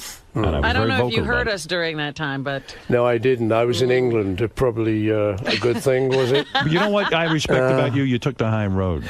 You know what, man? I mean, things don't always work out, You're and telling me. you know that, Right. And I like the idea of trying to be kind of reasonably dignified. I don't think it helps to really go mouthing off all the time. And the other thing you got to remember, I got kids, you know. And you got a daughter with Heather. I got a little baby, yeah. And so that's very much part of the equation. So in truth, what I'm trying to say to you now is I don't really talk about that. Good for you. So should we talk about the fireman? Are you happy? Yes, I'm going to talk about the photo. Are you happy with this new broad you're with? No. Who's that? The new woman. The rich one. I like her for you. I'll tell you why. The New Yorker. The New Yorker. I'll tell you why I like her for you. And I'll get off it. But let me tell you why I like this broad. I don't know her name. Nancy. I like her. You do know her name. I had to think about it. Why do you like her for him? Because Nancy Chevelle, she got her own money. You don't know her name? And that's a good thing. Sir Paul's got to be very, very nervous about that. Everyone knew her You're as a very Nancy? wealthy man. Everyone knew her as Nancy. Yeah, you know that. I know. Okay, right. It's all coming They true. said her name was Miguel, but she called herself Lil. You understand what I'm saying? So my point is, this one, I don't know her from a hole in the wall. What do I know about you and your dating and whether she satisfies you sexually? I don't know. I can only guess. Yeah. I mean, who could satisfy you sexually? You're Paul McCartney. You. You think I could? I've got a feeling, Howard, and that's really why I came on this show. You never made love to a man. No, I haven't actually, no. There's a new book out about John that claims Have you read that book? Have you read that? You know, that rumor came out a long time ago, and the thing was, the person that started the rumor, the book that it was in, he didn't know John. Right. And whereas I did. So I said to people, around about that time, I said, look, I was on tour with John. I grew up with John. We slept in the same bed in hotel rooms. We topped and tailed it like kids do, and you're growing up. And I said, and never once did I see any hint of that. Now, we spent drunken nights together. Right. I think there would have been a hint. Don't you? When here's what the somewhere. If he was gay, I think there would have just been a hint somewhere. But it was a rumor started years ago that I think it's a nice story if you can make it stick. Well, I don't think it's true. Here's what the book claimed. Your sexuality was so powerful over him. He was so enamored of you, so attracted to you almost, that you could have your way with him, not sexually. Did you feel a power but in over business, him? that you had that he was sort of at your mercy because he was so in love with you. That was the theory in the book. Well, I like that theory. Yeah, you wish that could have been true. No, man. No, not to have sex, but to be able to control him more because it would have been a little bit easier business-wise. But Howard, listen, man. Yeah. You can make up theories about anything. Do you imagine if you were gone and he was here, they'd be saying he had the power over you? I think that might be very true. I mean, we can make up anything. And that is really, particularly with the Beatles, that's what happens. They just take one tiny fragment of evidence and they blow it up into a book. Even, Yes. Now, the thing is, let's start right here now. Why is she behind that glass? Because she is keep her away from you. Robert is so powerfully attracted to you and the power you have over her. That's true. You know what I mean? We she can is make in that love with stick. Sure. Make it stick. She's in love with me. Trust me. You wish. Come on. He's already started that rumor. Do you want 30? While we're talking about love for a second, and before because I want to play some tracks from the record, and I'm gonna be very complimentary because you did a good job here, and when you do a good job, I'll let you know it. Thank you, Howard. All right. Now, Robin, do you want to say something to Paul about how you feel about him? Well, I just you said this morning you would like. Go ahead. I'm throwing my hat into the ring. You need someone to be with, and I'm here for you. And I'm a vegan, so we don't have that issue. Robin, what is going on? I'm thinking I'm just coming on a radio show, and this is. It's the dating game. I was shocked. She said she wants you. Happy together. Well, I'm very flattered. Isn't she a perfect date for the inauguration? She's Take me to the inauguration, Paul, please. Now Artie wants you too, but I'll let him tell us about that. He can have his turn later. In all seriousness, there does seem like there's a sweepstakes out there for you. It's a dating sweepstakes. And listen, and you know what I'm going to tell you? Enjoy yourself a little bit. Just imagine being an eligible bachelor. Yeah, it's like at this time. That'd be good. It's like your daughter Stella said. Dad, be a little more selective. The kids would Did like she say me, that? Paul. Yes. The kids would like me. Kids like me. Yeah. Do they? Yes. Well, okay then. It's inauguration all the way. So now, you listen, Howard. You are bad. You know, you come on this show. You just make all this up. I love you. What have I but made you're up? bad. What have I made up? You were dating this girl. No, Nancy. you made that up. Yeah, but I mean, you know, you're throwing Robin at me. She I'm throwing me at you. Show Paul your breasts. Oh, stop it. I don't think he would like that. You ever dated a black woman? Ever gone interracial? Sure he have. Oh, what do you mean, how do you know I that? know all about it. Have you dated black women? Yes, I have. You have? When was that period of time? Back in the day. Before Linda? It was in the day. It was Really? before John fell in love with me. Stop it. Too much. Yeah. All right, listen, we have to get to a lot of stuff. When you come in here, I it's guess not I'm often I being get a hold of you. rejected. Oh. I think you were just I'll rejected. live, I suppose. Robin owns 2 homes, by the way, just so you know. What do you think of that? Honestly. Right. So now, I made, you know, like I was thinking of making my pitch all this time. you got to answer some Beatle-type questions before we get to That's okay. I like the All Beatles. right, all right. Very good band. Just tell me something about Abbey Road for 1 second. Because we were having a discussion before you came in and everyone was throwing out questions. I had heard that Abbey Road was not supposed to be called Abbey Road. You were going to call it something like Mount Everest or something. Yeah. This is true? That is true, yeah. What is the story there? Well, you know, you're making an album, and towards the end of the album, you start thinking, well, we need a title for this. So you're looking around, you're fishing around. And the engineer, Jeff Emmerich, who is our Beatle engineer who did all the great sounds for us, was smoking cigarettes called Everest. They like a kind of menthol cigarette at the time. And we kind of looked at that and said, Everest. It's kind of, you know, it's big, it's heroic. That could be good for the album. So that was the working title. But the more we thought of it, we went, no, this is not great. And just one day we were in Abbey Road working, and I just sort of said, well, look, you know, why not Abbey Road? Because if we did that, we could just run outside. Right. There's a level crossing, as we call it out there, zebra crossing. And we could just stand there, we could get photographed, come back to work. It'd take 2 seconds. Right. I said, and it's not a bad title, you know, Abbey Road. To us, it was kind of just the name of a studio. But I thought if you take it out of context, it kind of sounds like Monastery Lane.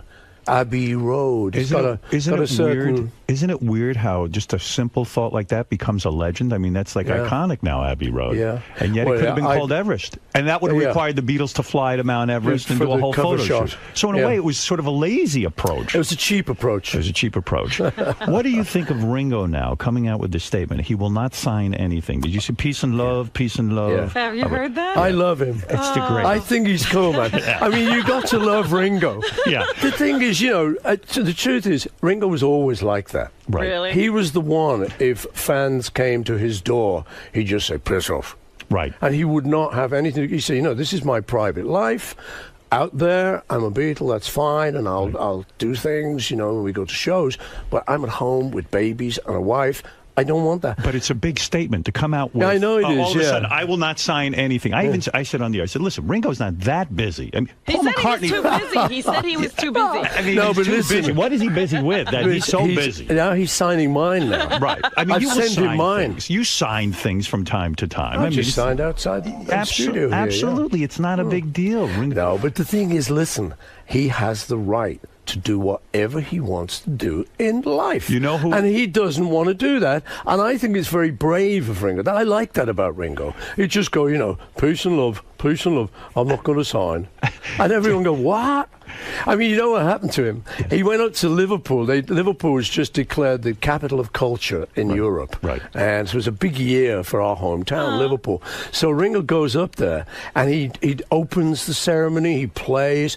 The whole city loves him. He's the favourite son. And he comes back down to London. He goes on a talk show, and the guy sort of says, well, you know, you must love Liverpool and miss it. He goes, no, really. And so all the people in Liverpool going, ooh. And there was some, you know, the topiary stuff where they make statues out of hedges. Yes. Well, there was one with the Beatles, you know, up in Liverpool, and his head got cut off. shortly after. They were mad at him. They were mad at him. So he, I mean, he you know, rubs you've people got to the wrong love way. him. I love him. I play that statement almost every day on the air. But you know how you get Well, him they're in now line? saying that he's refraining from making any new messages because he got so much flack from that. You know who's sitting and waiting to sign things? Pete Best. He'll sign anything. We've had him on here, you know. When you release these early Beatles anthology things, you know, like Yoko gives you permission whenever you have to go through all that mess. How you two doing? How you and Yoko? Fine. Yeah? Yeah. Wasn't there a 13-minute track you wanted to release that the Beatles had done, and then Yoko said no? It wasn't Yoko, actually. No, I think George didn't like it at the time. Right. The thing is, I was asked to do something in the 60s, and I was kind of grooving around London, and the other guys were kind of living out a little bit in the suburbs. Right. They'd all got married, so I was just kind of grooving around, and I got asked to do a piece of music for a thing called the Carnival of Light, which is a real sort of hippie thing, man. Right. And it was great, you know, and the guy said, you could do anything. So I just went into the studio before a Beatles session, and when the guys came in, I said, look, can we just have 15 minutes where I'll just organise a little bit of craziness? Is everyone up for it? And the guy said, yeah, sure, you know. So I said, okay, well, just wander around and just hit anything you want, just say anything you want, just play a ding on the piano, right. or go on the drums, or say, Avant-garde music. blah, blah. Yes. Avant-garde. Yes. As George used to call it, avant-garde a clue. Yeah. So I said, well, we'll just do this for 15 minutes, and then that's me covered. I'll give it to the guy. We'll put a lot of echo on it. Right. So we did that, and it is 15 minutes of avant-garde Beatle music. Now, because the Beatles was such a big thing, it now is of interest. Right. But, you know, I meet people at, like, my kid's school. There's, like, a nice dinner lady there who I chat to. She said, ooh, new Beatles music, 15 minutes. Ooh. I said, I don't think you'd like it. Right. Nobody might It's like not it. what you're thinking it is. Right. It's kind of, hey, about you. Yeah, whoop, whoop, whoop, whoop. But you were willing to let it out there, but Cool. George was against it. You know, and I thought it might be good on the anthology. Right. Where we were putting everything out. It was like every old bootleg we'd ever done. And I thought that might be an interesting part of the kind of 60s story. I thought that was the perfect place Is for that it. good for Pete Best financially? Because some of that stuff did include him. Does he get a cut of some of the dough? So that's nice. Do you ever write him a check? Do you ever say, you know, I feel so bad for this son of a bitch when we threw him out of the band? No, I Don't feel anything. No. I feel it. You know, I know his pain. I know his brother. I know the family and stuff, and we chat and He stuff. hasn't written you letters from time to time. Said, "Listen, come on, help me out. It's killing me. You How guys." about a reunion? You He's guys- got his pride, Howard. He does. Was he thrown out of the band because he was so good looking? No. It was his drumming. You know what? The truth was, we just kind of fell in love with Ringo's drumming. Right. Ringo was in another band, and we had Pete, and we were working, and we used to go see this other band. We said, God, that drummer's good. Right. And one night, Pete couldn't do it, and Ringo sat in for him, and we all just went, It was like, oh my God, what is What do we do happening? now? There was something funny going on. Yeah. Behind us was this powerhouse and this person who was like taking care of the job, and we went, oh dear. Is the lesson learned from that never miss work. never miss work? Just show up and don't give anyone that opportunity. That's probably Even if you're very ill, right. Show up. No, Don't let Ringo sit in for you. I haven't spoken to you since George Harrison died. I mean, how you doing with that? That's got to be major. Well, you know, how are you doing with everyone dying? You know, like your mum and dad. I mean, you know, I've lost both my parents. I lost John, lost George, lost Linda. It's very tough. You want them back. Right. You want them back all the time, you know. But I think in the end you do what I do, I think most people do, which is just remember the great stuff.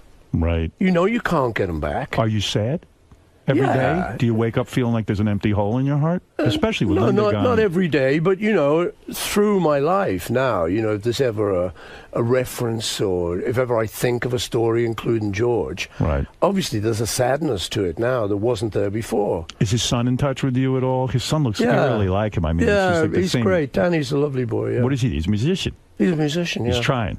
He is, yeah. He's really good. Big He did a mistake, though, for fantastic- any kid of a Beatle to go into music, right? Well, you know, but again, what are you going to do? It's like children of famous actors, children of famous anything. They're born with the gene. Yeah. So you either just go, no, well, I can't top that, or you move into another field, or you just have to go with it, you know. And so you've had Julian, He's Right. got John's genes. You know, you've got Sean. Right. And Danny. My son James is a great musician. He plays, doing an album with him. So and does he have to- Ringo's kids, you know, are all great drummers. What's your philosophy with kids? Does James have to go out and make a living, or do you say to him, look, I'm a wealthy man. I'm going to set you up. I'm going to give you a couple $1 million. You got a trust fund. Go ahead, live your life. Go be a musician. And if you never get a job, I don't You care. know, I think what you end up doing is kind of something in the middle, because I want anyone these days, particularly my kids, obviously, or the other kids we're talking about, to have a hunger that we had. How do they have that? And how do you get it? Well, that's what I mean. So I think you can't get it is the answer. So you have to come in somewhere in the middle. So if your son says to you, I want to be a musician, you support that. Yeah. And you don't say to him, hey, go get a regular job at a florist and, make a job. Or No, you know, if he wanted studio to get, studio time and that kind of thing. You know, if he wanted to go and, be a florist, he would have done that. Right. But it's in his genes. Since he's 9, he's been playing guitar. Are you depressed by the world situation right now? Yeah, I'm not exactly happy about it, but I'm an optimist. I think we've been around. Yeah, I think we've been around a little while. You've seen stuff. You've seen Vietnam. You've seen Nixon. You've seen 9/11. You've seen all this stuff, and so. I mean, we're at a not very good place at the moment, especially with the economy. Right. But I am an optimist. I sort of think it comes around. You excited about the new president? I sure am. Where are you? Really am. I'm reading his book. Where are you living right now? Like, are you England? England. Yeah. Mostly. Yeah. Oh, well, totally. You don't go out to the Hamptons anymore. You're done I with do. that scene. In the summer, I go out there to be photographed by the paparazzi. Right. And to have my privacy intruded on. Absolutely. We'd love to see Why you not? date. It's fun. I like it. I heard Christy Brinkley, by the way, just to finish that story. Yeah. Was very into you and was really on the hunt for you that night. That's what I heard from my friend. Well, look, yes, and she even got dialed up and was looking for him in a lot of different places. That's what I heard. She was stalking? Yeah, Paul? not stalking, but very interested. You Well, should have who banged can her. blame her? You should do it. Give it to her one time. Howard, you are just so bad. Honestly. And how do you like being a father now with a young kid? I love it. You love it? I really Are you love it. hands-on? Yeah, man. What do you mean? I You're mean, walking around okay, with- here you go. Let's see, a typical morning, which will be Monday morning, this Monday. Go ahead. I get up at 6:30. I make breakfast. I get her up. I get her dressed, and we watch a TV. There's no nanny? No nanny. What? I take her. I drive her. We go to school. I talk to the moms. Talk to the teacher. Drop her off at school. Pick her up after school. I love it. You're not too exhausted? No. At this point in your life, you've done it all. No, I know what you mean. You certainly getting up at 6:30, you go, what am I on? But I love it. I do. Hey, I love her. share. But you have know? to share custody. Isn't it hard to let go of her and send her off with her mom? No, you know what, Howard? In truth, I don't really want to talk about that because that's Right. very private. Very private. But you the should talk truth about is, it with me. Go ahead. I can tell you Yeah. because there's nobody listening. No one is right? today. But to all the people who might be listening in their cars, I want to send big kisses and hugs. Okay? That's right. Well, we're just saying, you hate to, miss the days with her when she's not with you. She's like I say. Let's assume like I'm trying not to talk about her. Go ahead. But she is edible. Right. She's 5 years old, and she's a beautiful, beautiful girl. So I want her to have her privacy. Right. But in answer to your question, yeah, I'm very hands-on, and I really love it. It's a thrill. There's such an education. Do you think you're a different dad? Yeah, I'm different now. Yeah. You're better. at it. Well, the other yeah. kids are jealous or resentful of your young child? No, they've got all their own kids to deal with. They've come to peace with it. They don't feel like I don't this think kid's they- going to get more of the loot, the No, McCartney no. fortune. No. All right. They're not worried about that. No, that's no. What is it, Gary? How dare you interrupt my interview? Mr. McCartney has to go very All soon, right. sooner All right, so than let we me get to thought. the- So let we're me going to talk talk about the new about the record. album. Now, I took the album home last night. Yeah. And I listened to this because I said, is this going to be good? And it is good. And I'll tell you my 2 favorite tracks. Okay. Because I played them already, but I'll play them again. Now, I don't know if do you put out a single with a record like this? You kind of put out like a radio play single kind of thing. Yeah, but it's not What's like the single? Sing the Changes. That's number 3, I think. Yeah. Let me play a little of this. But I feel the tracks that you should go with, Yeah. the singles. And what do I know? You know Well, what I'm you saying? might know something. As you know, my favorite McCartney song is Blackbird of all time. You understand that? Oh, thank you. Well, of course. Everybody should have that as their favorite song. No, they shouldn't. They should What is have your- Maybe I'm Amazed. That is from Wings. On the cusp. On the cusp of the Yeah, okay, Wings all right. and- I like the two tracks, Or Hey Highway Jude. There's and Hey Jude, Light too. from Your Lighthouse. I feel you really hit the nail on the head with these tracks. Oh, Well, cool. let me hear, Let's play them. What's the All right. single? All right, here's the single first, because I didn't play this Yeah. morning. Not saying this is a bad track. I like it. Yeah. I'm into it already. Listen want to to that dance. guitar. I love this. Now, how could they just make this up in a day? Now, by the way, that's pretty impressive. Made up in a day. You're saying there's 13 tracks on the record, and you did each one in a day. Yeah. And I want to hear one of them now. Oh, okay.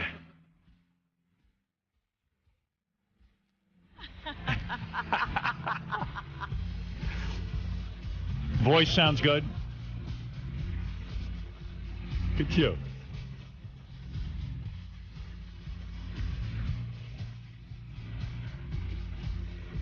You're excited about a new record. Why not? Look at you. You want to go out and perform It's like you're this? 20 years old. Why don't you go out and perform some Yeah, of you these want to go out and songs? perform this? You What want are to you be doing? back on stage? I am performing it now on your show. Go. I didn't know you danced.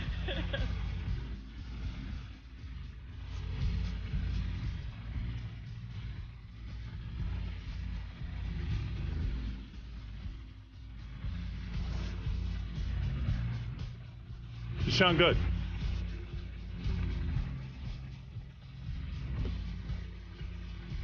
It's to heaven.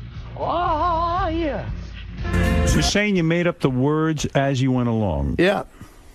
Yeah, it was... Doesn't that lead to regrets, though? I mean, don't you go, maybe I should have put more thought You into know it. what it's like? Improvisational theatre, improv, that I've heard about for years. You hear actors talking about it, and I always thought, I wonder what that'd be like, just making it up as you go along. And this is that. Yeah, you don't want to tinker with it at all while you're listening. Well, no, because once you do it, I mean, that's it. The whole idea is that you're kind of dredging up something from your subconscious. And so then you're just going, okay, now what is this? And actually, a journalist the other day from Rolling Stone was, he read me back the lyrics to this one. Yeah. And it sounded like a poem. I'm going, wow, because I've never heard them. I just made it up. We cut it and pasted it. The producer did, and I just go, yeah, that sounds nice. It's a good record. But Here the to lyrics me, are actually not bad. Here to me is your best track on here. I mean, it was based on one album. Listen, this is good. Very good riff here. I like this. And I like your voice on this. Highway. Yes. All right. Very good. Running to the nighttime, baby, looking like a wreck. Got too many highlights and a rub bite on the neck. Looking for something. Come around. What's that sound?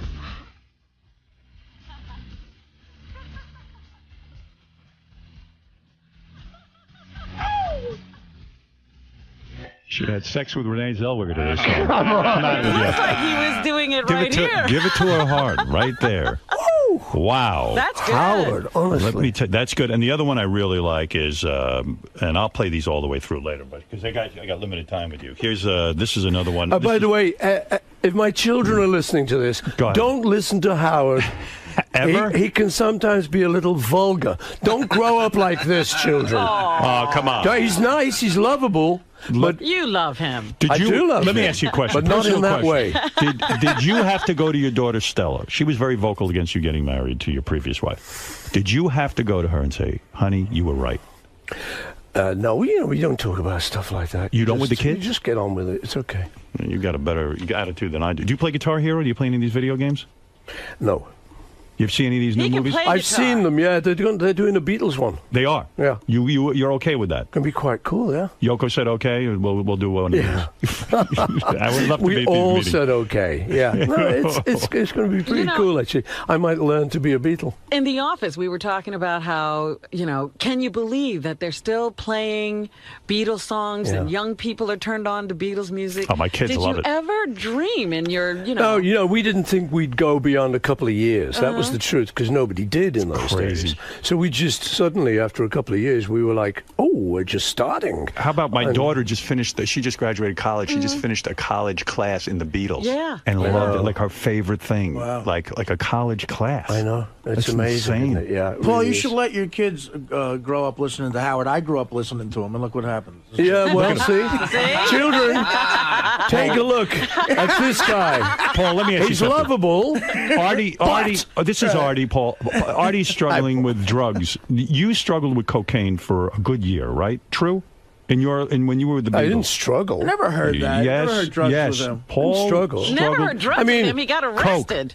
I was a young man, and that was part of the picture at that time. But I would advocate young people not to do it. I know it's that. no good, man. Yeah, but how did you get off cocaine? You were addicted. Were you? I was Yes. not addicted. No, You were addicted. You were on it for a year. Honestly. Everyone knows you were addicted. And why are you lying? You didn't know you were addicted, but You you know were what? I was actually very lucky because all this stuff is, as you know, and everyone knows in the world, the kids know particularly, it's a peer group thing. Yes. Suddenly it appears and somebody's doing it, and then you go, oh, I don't know.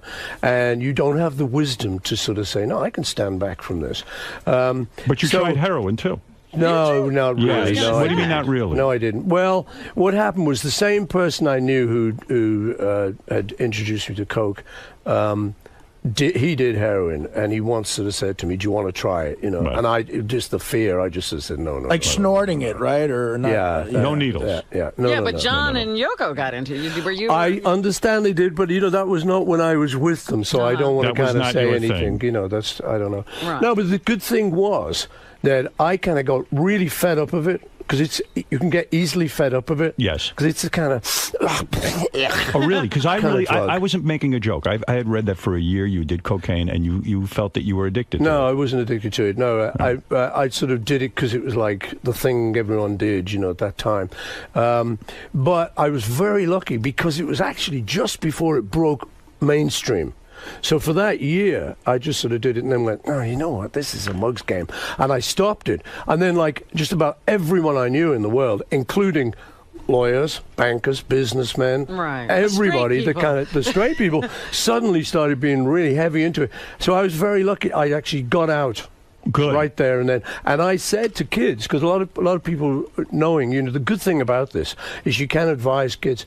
What I used to say to kids, I say, look, I know it's a peer pressure thing. So what I would advise you to do is you can't kind of say, oh, no, I've never tried it. Because then, oh, you've never tried it, sucker. Uh-huh. So I said to them, no, what you do is you say, oh, no, I've been through that. I gave it up. And they go, wow, cool. Yeah, actually, that's a good my point. advice. Just bullshit them. But Why do you bullshit? still Bullshit smoke them. pot? Do you still smoke pot? No. You don't smoke weed? I don't do You're still nothing vegan? like You're that. still veganing up? I'm vegetarian, not vegan. Oh, why? Why? Yeah, why not vegan? You'll eat eggs? Because He likes I like cheese and cheese and eggs. eggs. My thing about it all is kind of cruelty to animals. That was the original Idea, thing. right. So you don't have to kill a chicken to have an egg. Why did you... In fact, if you leave a chicken's egg, if the cockerel hasn't got there, she will leave it too. So that's kind of doesn't hurt anyone. A chicken really is... an egg is a chicken abortion, in a sense. True? Not really. It's not how we like to think of scrambled eggs. But anyway, Howard, listen, I'm really glad you why like is the the record okay, Fireman. let me ask you a 'cause question about I'm Fireman. pulling it back to the Why original. didn't you call the record McCartney record? Why Fireman? Because I felt like I kind of would have betrayed this whole idea of the fireman. Right. If you think about it, when we made Sgt. Pepper's Lonely Hearts Club Band, right, that's the Beatles hiding behind that. That was the original idea. Right. Was that we had a song, we said, let's pretend we're not the Beatles. Because we were getting a bit fed up of walking up to a mic, oh, this is a John Lennon vocal. I've got to sound like him. I've got to be like... I said, well, look, let's not do that. Let's just pretend we're in another band. You are Dirk. You are Barry. You can go up to the mic and free yourself of all of that sort of baggage. But why And you fireman? can just do that. Why the name fireman? Fireman, I like, I work in the woods sometimes. It's a little hobby of mine. I make trails. Walk in the woods? I make trails in the woods with my chainsaw. That's what you're busy with? It's a balancing thing. So consequently, you make fires out in the woods, so I like that. My dad was also a fireman. So you are you identify with firemen. That's that image. All right, listen. And plus putting on the concert for 9/11, you know, with the firemen. Next time, if you ever come here again, I want to talk to you about coffee enemas, which Robin receives. I want to know if you're into that at all. That's right. Robin is into that. But I may here's what never be back, Howard. You'll come back. I'll see you again. You don't want to ever have Paul, that I'm getting the high conversation. sign, but I'm going to leave everyone with a song that I think is one of the best tracks on the Fireman Let's record. do it. I'm going to play it right now. Howard, thank you for having me. Robin, thank you for proposing to me. Do me a favor. I love you. I never have enough time with you. I would like to. Guys. You see this movie, Frost Nixon? I need you to give me 18 hours. Yeah, okay. We'll sit down, we'll videotape. Yeah. And it'll be your complete life. I will go through everything. It will, yeah. Be great, I want. Robin suggested I do this after she has sex with proposal. you.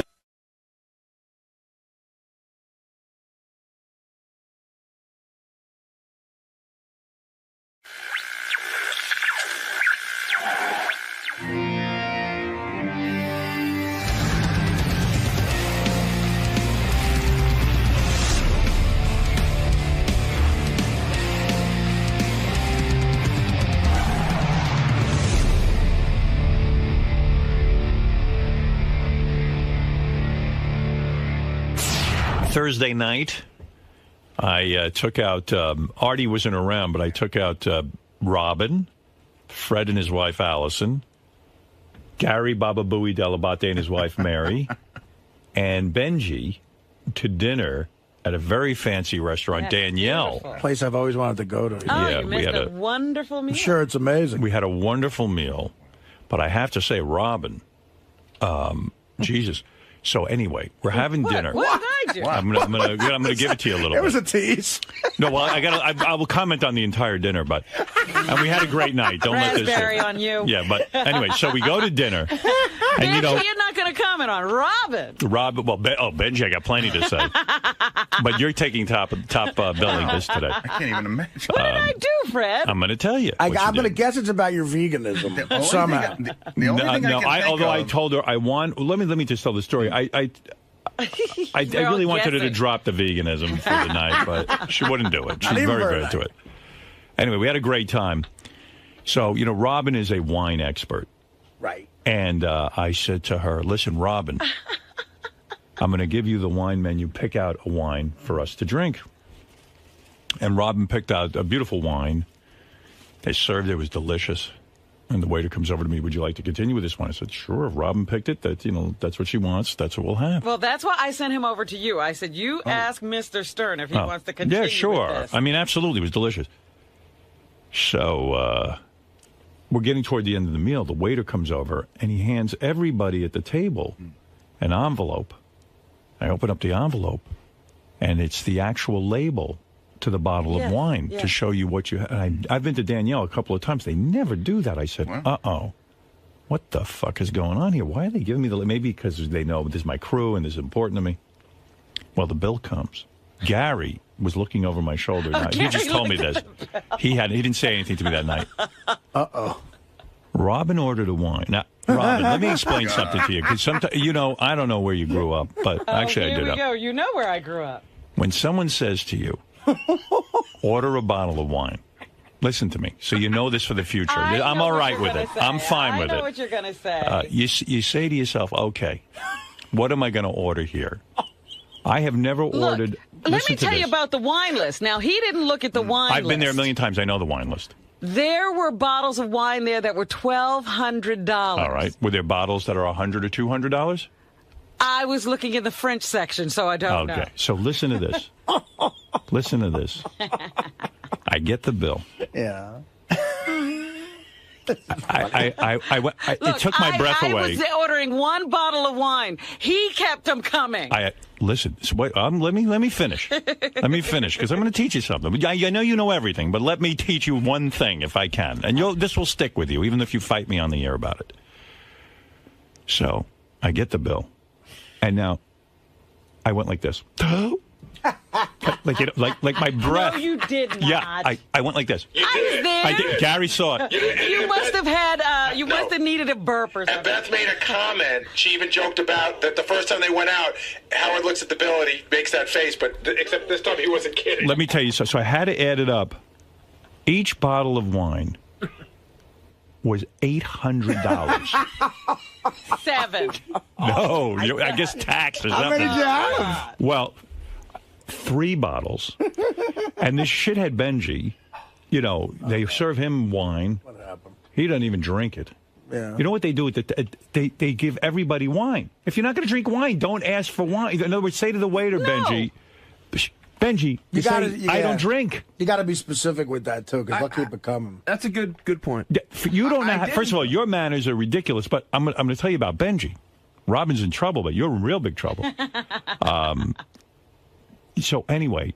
It was good wine. Let me ask you this. First, when you are invited to, I remember a story. Tom Chiasano took a client out to a lunch or a dinner and said, order a bottle of wine. Right. The client ordered a $600 bottle of wine. He came back, he goes, that motherfucker. If I wasn't paying for it, you think he'd ever order a $600 bottle of wine? Now, I've never ordered an $800 bottle of wine in my life. It must have been good. Well, I would say to you, if I was doing that, I would have ordered that wine. You are insane. Okay. You're a high roller. It's one night. Wow. Now, Well, not every night. Let me ask you so something. the wine bill alone was over $2,400. Oh, man. Wow. I didn't tell them to keep bringing it. Well, listen, I said to myself, Robin knows. I figure Robin will go order a $200 bottle of wine. You should have And ordered yourself. Don't ever ask me to order. did I learn my lesson with you? I will do what I would do. Oh, my God. Wow. And I even said it to Beth. I said, Robin would have ordered that if we were out to dinner. I would have. I said, but I've done it before for you. I said, she's filing for Please. bankruptcy next week. Now, let me ask you something. The waiter at a place like that. The waiter... Because the waiter comes over to me, and I should have figured it out. He said to me, do you want to continue with the wine? But they always ask you that. And I said, sure. I said, whatever Robin ordered. But a waiter at a place like that, he knows you're a regular, this guy? Have you seen him before? Do you think it's proper for him to say to you, sir, this is more... No, it would be embarrassing. It's embarrassing, right? So he heard me say to Robin, order the wine. Right. Robin should look out for me, but she didn't. So when he came over and said, should I bring that again? He came over to me. I said, you have to discuss that with Mr. Stern. But he didn't discuss it with me. You should have said, Howard, it's $800 a bottle.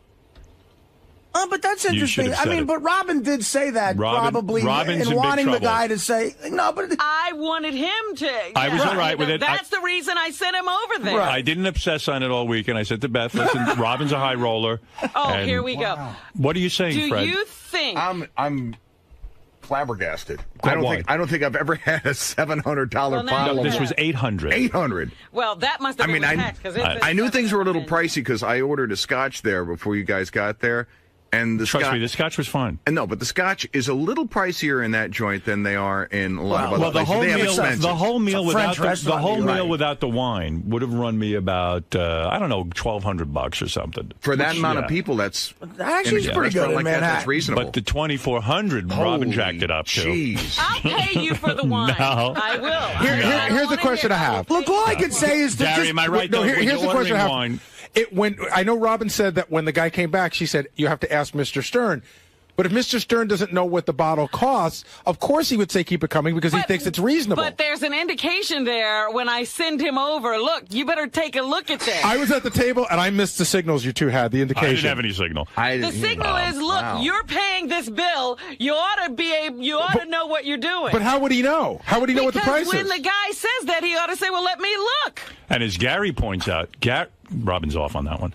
When you're Please. Like I said, I'll give you a check for $2,400. No, I wouldn't cash it. I will send it to you some other way then. I want to hear about you in this wine. It's what I would do. Well, I have to say, I'll just say this in the interest of peace here. How about the signal being, hey, Howard, it's $800 a bottle? She should say, hey, Howard, it's $800 a bottle. Can I order another one? Gauche it is for the waiter to say it, so I'm supposed to yell it across the table? No, you whisper it to me. You see the smoke signal. I'm not near you. And by the way, Wow. So Gary indicates that he did not drink any wine. If he had, he said he probably would have driven it up to 4 bottles. I didn't. I said to the guy, he gave me a little bit, and I gave mine to Mary. If I was drinking wine the way I drink, we'd have been at 4 bottles, easy. Right. Well, thank God Benji didn't drink the rest. Wow. Well, you know, you two are very. Any of that wine. You two are very, very generous with each other. With each other, with gifts to each other, what you do for each other. So and Robin's right. She would actually. She would do that. That is not something I wouldn't do if I was paying the bill. Yeah, that's why I like going to dinner when you pay. Thank you. And from now on, you'll never take me out to dinner. All right. Don't punish me. I will take you. I will never be taken by you again. That's what I'm looking for. I don't want to hear it. I don't even look at the price when I take you out. I pay. Do you think Robin's crazy now? I think that she's got a little bit of misplaced anger on this, and what she thinks about later today. No, you'll understand that. I'm saying that when I go to a certain place, I like to have a certain kind of time, and I do. But that's your dime. George, let's go. You're on the air. And it will be on my dime. That's what I'm saying from now on. I won't have to worry about it. Now, Robin is very generous with me. But still, when you go out to dinner with a group of people, you kind of keep an eye on the price. You don't go $800 a bottle. You don't. You don't. I'm just telling you for the future. You didn't go $800 a bottle. You just paid for dinner. I'm paying for the wine. Yeah, I would never accept it. I will give it to you, and you're going to take it. You spend thousands of dollars on me. I'm going to give it to you, and you're going to I'm just telling you for the future. I'm going to give it to you, and you are won't take it. going to take it. I get taken out to restaurants in Manhattan all the time. Right. And people, it's just not called for. It's way above and beyond. I've been to Danielle, Oreo, all the best restaurants, and it's just rude. And you take a medium-priced bottle of wine, maybe $200-300, but $800 is just way over the top, and doesn't show very many manners. I don't care what you say. I'm paying for the wine. I'm adding to the dinner. And paying for the wine while someone else is buying is rude as well. Yes, that's even more rude. Now you really bring this up is rude as well. Well, we do a radio show. It was too good not to. I had to. To bring this up is very rude. It is. You just don't take me out to dinner ever again, or ask me to buy a bottle of wine. Don't be silly. I think Robin might be catching some unnecessary shit here, but I think it's a lack of communication. I think what I would have done is maybe gone over to you and say, look, I know wine and how, maybe have a conversation. Are you comfortable with this? Look, we can have a great bottle. It's an $800 bottle of wine. We can enjoy one of them, and then maybe you choose another wine afterwards. How are you comfortable with this and shown it to me? Across the room from him. I know, I know. Me in this position. I wouldn't do that across the room. I would say, look, we could experience this, and then maybe go to something later. Well, that's why I was trying to send the guy there to say, no, just tell him to pick another bottle of wine. Just say for the future when you go out to dinner with other people, not me. I wouldn't do that. I'm always taking everybody out anyway. Yeah, me too. I always foot the bill. Now, Benji really is something else. So, first of all, thank you, George. Benji. Thank you, shithead. So Benji. He probably takes nobody up for anything. Well, he knows rudeness. I say, Beth said, let's make the reservation for 7:30. I said, listen, my crew gets up early. I knew Robin was leaving the next day. You were going off to, I don't know where you were going. You were going flying for an enema. It's another thing. Flying for an enema. Enema. And I wouldn't buy a $1,200 bottle of wine. Right. So I said to Beth, let's make it for 7 o'clock because I said maybe Gary's staying in the city. I don't know what's going on. When you live out of the city, that's tough to negotiate. Yeah. So we make it for 7 o'clock. Robin, Fred, Gary, we're all there. Right. Basically 7 o'clock. Within 5 minutes of 7 o'clock. Who's not there? Benji. And he lives in the city. Now, Benji really. Benji knows I'm not looking for him anyway. You know what I'm saying, Robin? Right, I mean, he's getting in by the skin of his teeth into this group because he sits in the studio during the show. And I love Benji. Don't get me wrong. He's a good guy. But he's been here a decade. Right. Or longer, actually. Quite frankly, we discussed this. Benji's there should be in the Sal Richard category, except that Benji works in the studio with us. So therefore, he's part of that dinner. So I invite him, and no Benji. A half hour. Now, everyone was hungry. We were all starting to drink. And I said to the waiter, look, I don't know where this guy is. I don't know what he's doing. Half an hour late? Half an hour, Artie. Ben, come on, you know where wait you a work, second. man. I'm not How even could you done. do This is just the beginning, and I'm sure Robin and Fred can fill in the holes, but and Gary as well.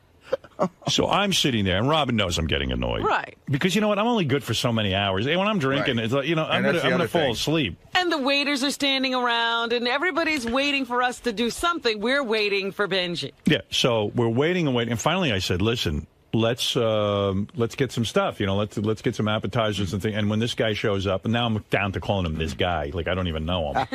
Because I'm so fucking mad. I even said to Robin, I said, what could he be doing? What's holding him up? This is an important function. I'm his, quote unquote boss. Yeah. It is. It's a time to be impressive. At the very least, be on time. It's a work thing. Yeah, and he knows I hate that he's not prompt because even on the show he pulls the same bullshit. Right. So maybe he got a mental problem. I don't know. So he walks in, fat as ever, sits down, sweating profusely. Now, Artie, you've seen it up close every day, but I mean sweating. Like he ran to the dinner in a suit. And then he sits I was thinking Robin was going to sit next to Beth, but Robin sat down next to Fred. And I Benji, didn't see the chair open next to Beth. that one was for you. Oh. There was a whole discussion about where Robin will sit. But when Benji showed up, I was like, oh, where's he going to sit? And then I saw this, he, sat there. And without Benji, you could easily have leaned over and showed Howard the price of the wine. Yeah. Exactly. Benji. That's Benji's fault that this all happened. So Benji sits down. There's a deflection. Sweating profusely. Where were you? And his answer was, Gary, what was his... Fred, do you know? I know his exact answer. Go ahead, Robin. I started to get ready at 6:15, and I miscalculated. Yeah. Now, the guy has to throw on a suit and come here. I mean... Yeah, who knows what getting ready is, but he didn't get ready until 6:15. Start to get ready until 6:15. So, like a chick, he shows up late, like I'm on a date with this guy. Then he shows up, and... So the meal is delayed. But 7:30 dinner? 7 o'clock dinner. 6:15. He shows up 7:30. So he orders a dinner. Now this fucking guy is so fat. I mean, how much you weigh now, Benj? About 235. Okay, 235. Shows up. He's not going to order an appetizer. He's not hungry, he says. Now, I said, Benji... he's making all kinds of hubbub. Yeah, like a whole thing. I go, Benji, look at the size of you. Stop lying that you don't eat. Yeah, what do you mean you don't eat? What do you mean? What are you talking about? You're not going to have an app. Do what everyone else is doing. Just fucking fit in. So he's carrying on. So he calls attention to him. So I told him. So he orders an appetizer. What'd you get? The tuna tartare? Yeah. Okay. I remember. I was more obsessed with. I don't know what I ate, but I know what this fuck ate. And he orders tuna tartare, which he barely touches. And by the way, the other time I took him to dinner was Nobu, and he wouldn't eat any fish. Okay, so now he's ordering tuna tartare. So now at the table he orders fish, tuna tartare, and he orders a trout or something. I don't know what he ordered. A bass, some bullshit. It was and a bad choice of fish. And then all of a sudden he goes, I love fish. I love fish. I love it. And I'm remembering at Nobu, he didn't love fish. Now, this place has meat. This place has everything. They'll serve you a fucking duck and a pig and a chicken. They'll serve you game. They'll serve you anything you want. They'll kill a lion for you and cook it. I love fish. All right. You don't love fish. You don't eat fish. At Nobu, you wouldn't eat fish. That's the greatest fish place in the country. That's not true. I ordered a fish at Nobu. I had salmon at Nobu. Okay. All right. So he goes, I love fish. I love fish. No, because you were yelling at me that I wasn't eating. Wait. I said, this is great. So we start eating dinner. Everyone's done with dinner. Benji's whole plate of fish is still there. Completely there. No. So I go, Benji, what's the matter? Don't you like it? I love fish. I love fish. The waiter comes over, he says, can I clear the table? Benji goes, no, I'm still eating mine. Now, Howard, can I just give you a timeline on that? Yeah.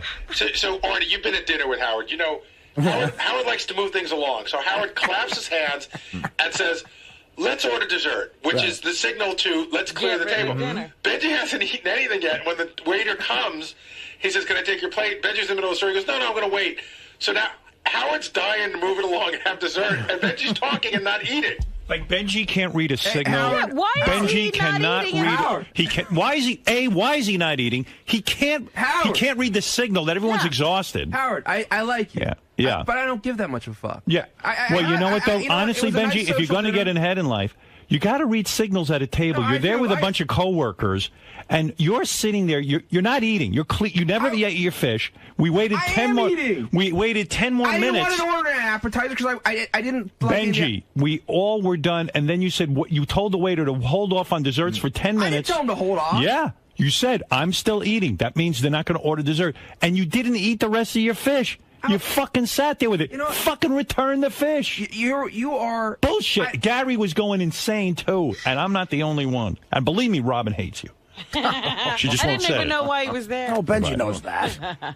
I just. He's just annoying. Gary, help me out here. Will you explain the word? No, Ben, seriously, here's what happened. Could you give me 2 seconds? No. Give me 2 seconds, and then you can talk. Give me 2 seconds. Funny. Go, Gary. Dude, you got to learn not to give so much a fuck. Just sit down, have a nice time. But it's his dinner. You didn't give a fuck that you're a half hour late and you're sweating all over the goddamn table? What's with you? What are you sweating from? I have another. Wasn't it like 17 degrees that night? Yeah. I mean, it was pretty chilly. Yeah, it's hard to work up a sweat. I'm sorry, Benji. The world doesn't revolve around you. The dinner was for 7 o'clock. To say you can't come. I sweat to piss you off. Why did you show up at 7:30? First of all, I got there at 7:20. No, you didn't. Yeah, I did. You didn't. Go ahead, Gary. No, I think it was 7:30. Here it is, Benji, seriously. I know what you're saying about Howard should relax and all that stuff, but you understand, A, he's your boss, B, he invited you to dinner. So if you're going to go to that dinner, there's going to be a certain way things run. If you don't want to deal with that, you probably should just not come. But once you come and you realize it's Howard, you know how he gets. Benji, he goes like this. This is exactly how he goes. He goes, all right, let's order dessert. And that went right over your head. Yeah, always. And so you were telling a funny story. And they did come together. You know why? Because Benji entertains no one. He doesn't care about anyone. And when he doesn't sit and pick up signals. I know people like Benji. They're the most annoying people. They've been so pampered in life and so babied that they don't pick up on what's going on at the table. Robin had finished. Fred had finished. Everyone was sitting there. It was time for me as the host to move the evening along. The waiter was looking toward me to find out, should I clear the table? And you're the only asshole who's sitting there, and you didn't even finish. Your food must have been cold by then. Right. I was enjoying it. It was cold, Robin. I put my finger in it to touch the temperature. Benji, you were at my house that night. That Howard, you know that there's he gets tired early. That's why we eat dinner early. Right. Gary, you were tired too. Everyone was. Everyone was get up tired. early. I looked around the table. Because we were waiting. Because as a courtesy, the way manners are, you wait for everybody to be finished. I would have ordered dessert. Oh, don't get me wrong. And then you would have been mad. Why are you turning in your fish before you're done? No, the waiter would not take our dessert order. There's etiquette at a fine restaurant. All right. You were holding up the table. At least eat your fish. I thought we had a good time. We had a good time. Not you. We had a good time without you. When you showed up, things got horrible. All right. We had a good half hour before things got bad.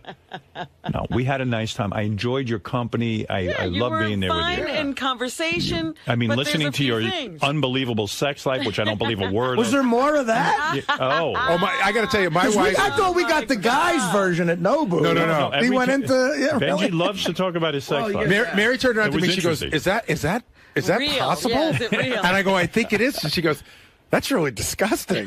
She likes you, Ben, but she was sort of creeped out. Benji's up to really dangerous behavior.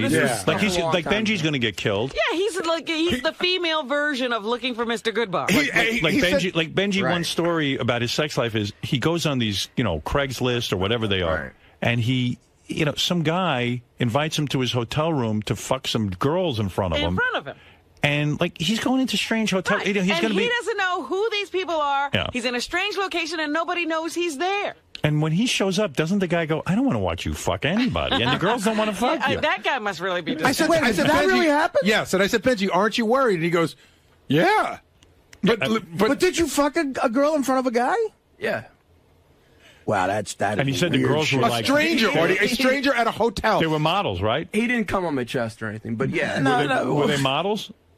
They looked like it. Yeah. I don't know if they were. Yeah, he describes the scene, but meanwhile, would you go models to somebody? This was a long time ago. I'm dating regular chicks now and dating regularly. Oh, they must be delighted. Well, anyway, so, Gary. And that guy, and I won't say, but he is famous, and that guy, if you want to, I would reveal. Don't do that. No, don't do me What, any favor. the guy who watched you? That night Quiet. at the dinner. Total coincidence. Stop. Yeah, no, He I don't doesn't know want who I am. He doesn't know I know him. I don't want to. Oh, I think I know who he is, actually. No, you don't. I think you told me. No, I didn't. Okay. Was it Sam Ben Ruby? No. Anyway, so... No, Sam would know Benji. Right. Sam would throw Benji out. I got to tell Benji? you. I got to tell you. Wow. This Benji's such a character. Right, I love him. I don't want to be too harsh, but he was... Actually, that guy scares me. If he knows, I would never reveal him. But understand something, Benji. Yeah. You're going to go out with people in the future. Forget about me. I understand you're trying to be You eccentric. think he's going to go out with people in the future? I don't know. I said that to make him feel better. But if you do, show up on time, or when you read the signals at the table. Come on. Or just keep up with what's going on. Yeah. There are no signals to be read. Everybody's doing basically the same thing. When their entree comes, they eat it. Right. Right. Yeah. Like, that's the time to eat your entree. Save it. Don't save it for later. I was eating. And no, you weren't. But you realize never that you finished. hold on, seriously, and I'm not being a dick, Benji. Did you notice that everybody's plate on the table, this is true, was empty, and yours was completely full? Well, you guys are pigs. You eat so quickly. No, really, but see, like, you notice that stuff, and you say, either, like, I don't want to hold 7 other people up, so I'm either going to eat quicker, or I'm going to forego what's left of my meal. When are you going to eat your dinner? I mean, what point in the night? And then we waited 10 more minutes, and you still hadn't eaten it. You never ate it. Right, you did not touch that food from the time the waiter you came. You weren't going to eat. I honestly didn't realize that people that it would be considered a faux pas for other people to order dessert while someone else is still eating. Yeah, but it's not Denny's, it's Danielle. Oh, right, it's like we're having a dining experience together. That didn't hit me until you said it. I'm sure there's no Danielle in North Carolina. Listen, I'm not being an asshole about it. That's the way it works. The waiter's not going to take desserts until the place is ready to go. It's not done. You could see that the guy was waiting. If you had bothered to pay attention. Well, anyway. Write down the name of the guy who watched your fucking chick. Yeah, I'd like to know that one myself. Really. No, just you don't even. You know what? It's so boring. For the air. Is it boring? Do you know who it is? Yeah, it's nobody you know, and it's nobody anybody knows. He thinks the guy's famous. The guy has a high profile kind of job. He would know the job, not the guy. Oh. Yeah. Write down the guy's job. I do have to say that Benji's stories I was riveted. Benji is good stories. Riveted. Benji's a lot of fun. That's what you should do in stand-up, by the way. You should tell those stories. I wish I could. Don't do it. Those stories he doesn't tell. Some of them work without. As the stories were going, Beth started going further and further away. She almost crawled under Howard. She started moving closer to me to get away from the disease that has to be crawling on Benji's body. They shouldn't even joke about that. Right. I would take a test on the air. Okay. Did you come to New York? Did you come to New York as someone from, the South? And I'm being serious. Did you come here with the goal of being part of that, outer fringe Andy Warhol gang, New York City, nook and cranny, getting blown everywhere? The underground crowd. Did you want to be a part of that thing? Or? I've kind of always been attracted to anything underground. Not just sex. Just sex, it's more illustrated when it's sex. But I like underground stuff. Right. Yeah, but it is, dude. Gee, Artie, too bad you weren't at the dinner. You could have asked these questions. I'm just saying, it is dangerous. And had your dinner delayed, too. It is. I wish, look. Anyway, we had a great time. I would love to have failed the piss test for an $800 bottle of wine. Horrible. Nah, come on. So I would never even bring it up unless we were on the air. Don't invite me anymore. I feel awful. I knew you would, but I had to do it because it was too good to bring up on the air. That's how much you care about me. Yeah, the show comes first. Roberto, you're on the air. Can I contribute a little, at least? It's a given that Benji's a classless fat slob with pig eyes, but Howard, come on, bro. All we need to know is that I don't care what you've earned over the course of your life. Just the $83 million that you earned as a bonus. You just pick up the check and shut up about what Robin ordered or didn't order. I mean, we're doing a radio show, sir. Now, I think when would you enjoy an $800 bottle of wine with your friends? Roberto, this is a radio show. So I bring things up. Read between No, the that's lines. not. You know what? That's not true because you drew. But I'm bringing up etiquette. I'm teaching Robin too. She needs to learn. I know You etiquette. don't think part of etiquette is just keeping quiet? Roberto, if you went to He dinner, knows my etiquette, not his. Robin. The truth be told, I would never be mad at Robin for that because she's so generous with me. The idea that I got to pay her back a little bit would be great. So believe me, I'm not upset about it. Can I ask Robin a question? Yes. I got your back 100% on this, Robin, but I'm curious. You embrace this sort of vegan lifestyle, and you spend so much of your time DJing detoxing, living a pure life, why do you continue to consume alcohol? Yeah, which the that's a human good body question. just I don't sees as drink a poison? often, but I do like a glass of wine every now and then. You just can't get that out of your life. You can't. I certainly. I'm not addicted to wine. I'm not arty. But I feel if I'm you're not addicted to wine either. you're detoxing and you're taking enemas and colonics. I'm not. Howard, Robin's an I was addict. going to get on a detox regimen when we were leaving, so this was my farewell to food. I agree with Roberto. I think wine and all alcohol should be cut out of your life. Well, again, my nutritionist says wine is okay. Well, then I think you can eat some cream in your soup. No, I can't. That tells me I just got to get a nutritionist that says steak's okay. You got to get a nutritionist. Heroin's okay. That's what I did. I looked for one until I found one who said wine was Right. okay. I don't like you. Roberto is right, though, Robin. I always thought that was interesting that you've cut out every First food of all, except I'm wine. not an overindulger in anything. Right. I didn't say so you were. I don't overindulge in wine. Wine, again, you would like my vice to be cream and soup. I would like my vice to be wine. But do you aspire to one day rid yourself of this need to drink wine? I don't have a need to drink wine. I like wine. I think you can't let go of the pretension of ordering $800 bottles of wine. That's what I think you can't let go. She is an expert. I'll tell you what, the wine people at Danielle were impressed enough to give me the label. I mean, my God. What do they steam that off? Yeah. Yeah. They must have been back there steaming. Hey, can Thank I you. have that?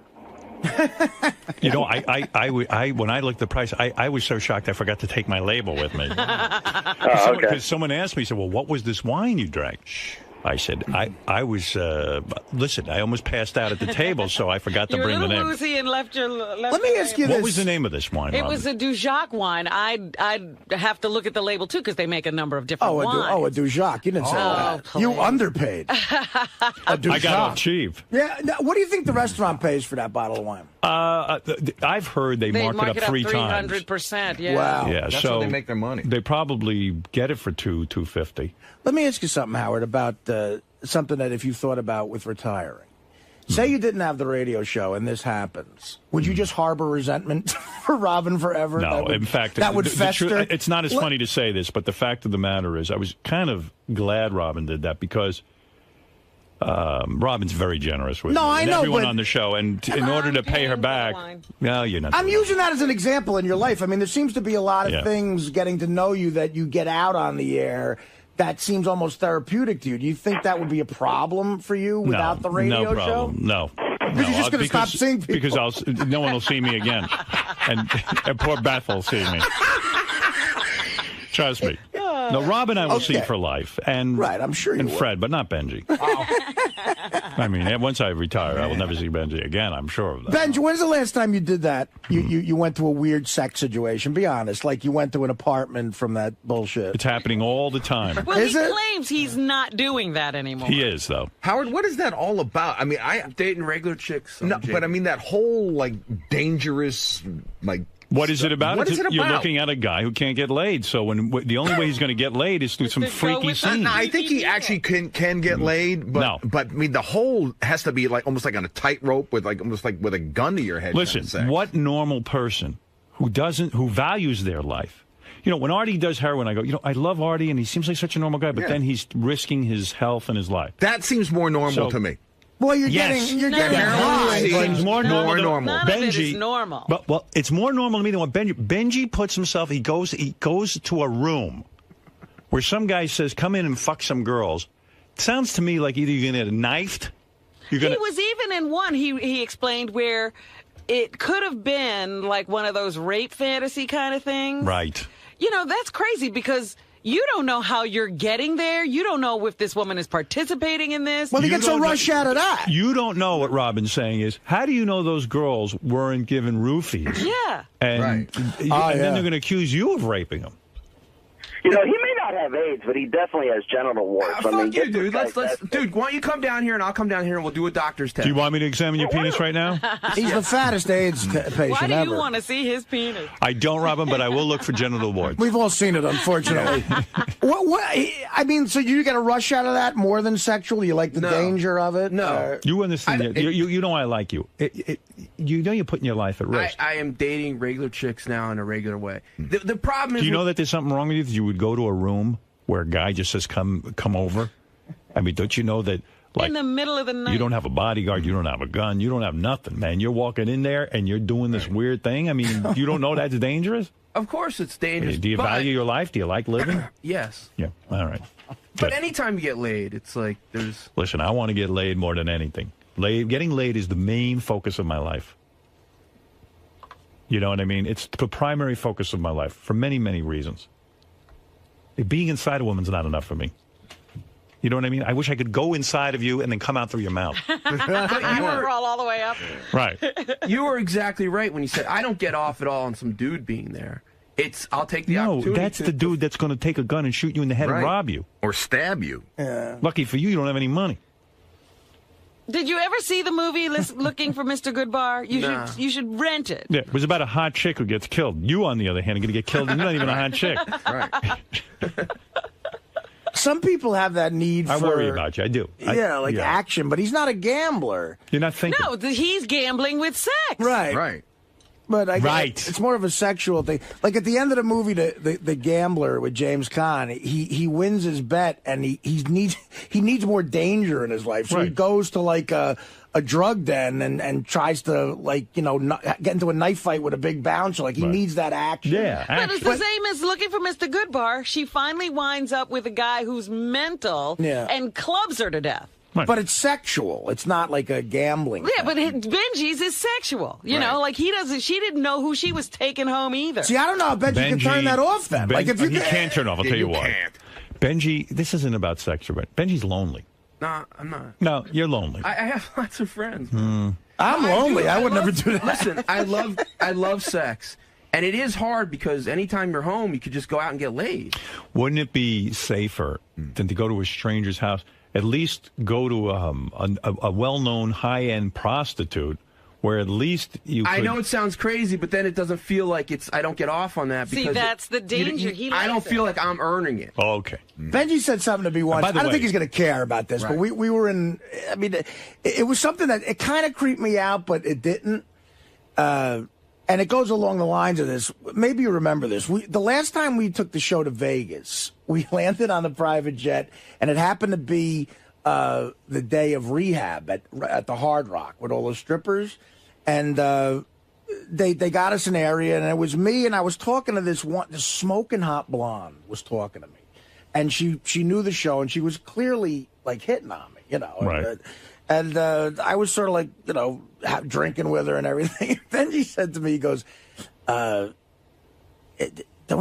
it like a turn on to do you think like you could just be fucking this chick in like 5 seconds up in your room? And I'm like, I don't know. Maybe if I, later on or something. He goes, but isn't that fucking amazing that you could just fuck her right now? And I'm like, he was getting too into the question. Yeah. And I was like, I don't know. God knows what was going on in his head. Yeah, I was starting to think like, what do you want to do? Well, anyway, that was our dinner. Do you remember that? That's the creepy moment. No, but because it was like you were. I don't know if you wanted I'm done with me. Benji. I'm done with Benji. Well, I wanted to say, what a lovely evening. It was. It no longer is in my mind. You know, Robin, when things went downhill? I saw after Robin ordered the wine, the wait staff was high-fiving each other. Wow. They were doing the sucker dance. They did the sucker dance in the background. All right. But I thought I'd had a good time. I now realize I didn't. You did not have a good time. I did not have I will always remember that night. That's the most expensive booze you ever had. I've ever me consumed. too. I never had the most. Me too. The most expensive wine I ever had was maybe half that price. Howard, I never even had anything half that. Do you think? Because I'm going to ask Robin this too. Well, again, if they're marking things up. Maybe it was. 3 times. You're drinking the wine I brought you. Was really a $250. Well, you're not getting that I'm wine saying at Costco. it was retail wine. Right. The wine I bought you for a present, each bottle is more expensive than the wine you drank. By the way, did you hear Gary going off on you on the wrap-up show? Oh, my God. Did What you is hear that? all about? Did you hear it? Now what? Oh, my God. Hey, Howard, real quick before we end this. I'm now giving up wine because it causes too much trouble. You with wine, you got to hear Gary from the wrap-up. But Dominic, what did you want to say real quick? How do you know that Benji's really doing all this? Because I don't. Think about this for one moment. I believe him. No, well, everyone at that table, he was shocking some women that would never, ever think of this type of behavior, would find it disgusting. And for a moment, he makes himself the most important person at the table. Mary, certainly, Robin, right. Beth, all these women are hearing these horrible stories, and while he's telling them, everyone's looking riveted to him. I doubt he does any of this, and I'm serious. Well, you make a point. It did make him the star of the night. Let's verify. But it was fun. I allow you, if you want to put it on the air and get those people, you can do it. I would love you to verify. For one of the... You really think those people are going to come on the air? It can be verified. Oh, God, who are they? One of the famous woman, I feel weird about. Wait, there's a famous woman? Yeah, I know that one, and I don't want to go anywhere with that. I feel weird I know because that it's not her, you know. Yeah. I know it's a different one. I know the famous woman. But supersonic, she used to describe the sex and not describe it the way you did, Benji. So I don't know. What do you mean? What she describe? Well, the events that you think you did. You know, in your story, you're the stud. No, but what did Supersonic say? Well, that you were not the super stud for her. Everyone at the table. When did you hear her say that? First of all, how could that be the main Dominic, topic? stop a second. When did you hear her say that? Well, she's discussed it on the air once. And what did she say? That it wasn't what you were saying. That's not what she said at all. Do you guys remember what she said? All right, can I get off Benji? Yeah, she Dominic, said she was thank into you. I saw you on Larry King. I got a tape of it, and gain some weight. I have to He's now too skinny? Robin, he's become so thin. You know what a prune looks like? He looks like someone stuck a pin in him. Oh, you no. think I look He's too deflated? thin now, really? Yeah, you look better heavier, maybe. I don't. You don't. But your health is probably better, so I'm happy for you. All right, goodbye. All right, Dominic. There he is. Anyway, Howard, so do you Gary, think you could tell the difference between an $800 bottle of wine and a $200 bottle of wine? You know, I'm not that sophisticated, but the wine was very good. Robin, that's all could I you? know. 800 and 200, you think? Not a good $200 bottle of wine. Listen, I'm I not told that you. good. I told you. This is a real quick story. I've said it on the air before. They're a very famous couple who are authors, and they write only about wine. They are wine experts. Not the ones Benji fucked. No, these are considered two of the top people. I remember I bought their book. Like Robin, I tried to learn something about wine. I learned less than she did. But anyway, I'm reading the book, and the guy starts off the book by saying that him and his wife were searching for a great bottle of wine. They were in wine country. They go to this place. They found a bottle of wine, and they didn't make a lot of money. And they said, this is the most expensive bottle of wine. They had to buy it. They had to try it. They were, after all, wine experts. It's part of their job. It's almost a tax write-off for them. And they bought the bottle of wine. They said, we'll save it for a special occasion. Well, they waited like a year. Special occasion shows up. They drink it. They said it was the best bottle of wine they had ever experienced in their life. Wow. What they didn't realize was they opened the wrong bottle. And it was, Robin, I told you this story. No, you didn't. Yeah. It was I never heard this. The wine was a $10 bottle of table wine from, I can't now remember the name. I've told this story once on the air, and I'll look up the name. I went out and bought the $10 bottle of wine because they said, we were fooled. We are wine experts. We spent our lives on this. And to show you how sometimes this can all be bullshit, yeah, we thought this $10 bottle of wine was the best wine we'd ever had. We have to be honest about it. Nothing is bullshit. Right. It's all, who knows what the value of any bottle of wine is? Right. It's what people can get for it based on their marketing and distribution and, the value of their name. Anyway, so Gary gave it to you on the wrap-up show. This is another wine thing that's gotten you in trouble. Jeez. Here's Robin getting blasted. I mean, wow. Why do I even bother to try? All right, here you go. This is really Robin. Just because we both got you wine for your birthday? Is this Listen to what Gary says. And by the way, I had heard this rap off there. He'd come to me about this. Really? And I didn't know he was going to go on the air with it. I don't know what's going on around here. I was really angry in the office this morning. And this is totally real. I bought Howard a birthday present, and I brought it on Monday, the day of his birthday, and I put it in my office, and I just happened to mention to Howard when I was there earlier, hey, I just want to let you know, I got your birthday present. I'll just have Tracy get it over to your house. And I said, I explained what the wine was. It took all of 20 seconds. He said, thank you, and it was great. Robin announced that she was bringing him wine. So we did that whole wrap on the air. So we know that Robin's bringing him wine, or that's what the present is going to be. Ronnie walks in this morning like he was her cabin boy. Like Robin walked in a full-length leather coat with mink or some chinchilla or something around the edges, and Ronnie was carrying these two big boxes. Robin puts them down on Howard's console right before the show. So there they are. So now Howard knows he's got the wine. Now Robin insists that he opens it up on the air. We know it's wine. I think it's just slowing down the show. And I don't understand what the big show of the gift was about. And I thought, she kept saying, go inside. There's like a big payoff. Yeah, the payoff is there's a note that says, these bottles were handpicked by Robin, which they weren't. And, you know, it's wine. It's a wonderful gift, but I don't know what all the fanfare was about. So you took it on the chin twice now about wine. About wine. I think I'm giving it up because it just causes me trouble. You have to go to a new drink. No more wine for you. So there you go. You want to answer, Gary, for any reason why? No, if he feels that way, I'm sorry. Good for you taking the high road. Wanted you to open the wine and read the note. That's all. Well, he took great offense. Wolf? I don't understand. It slowed the whole show down. I could have said, Howard, I want you to open my wine. Right. And the big payoff was, this is the wine that you said you loved that you couldn't find, and I somehow found it for you. And I could have, but I don't know why we would do that on the air. In other words, you're saying you can't understand why Robin had me open it on the air. We knew it was wine. Wait, we knew it was wine, and we knew she handpicked it. Okay. Well, no, you were claiming that it didn't handpick. Well, you probably had some help, but okay, but fine. Say I'm off on that. That's a minor detail. Why did Howard have to open wine on the air that we knew was wine? I just wanted you to know it wasn't a last-minute gift. I had done that a while ago. Ah. Right. Right what? I don't know.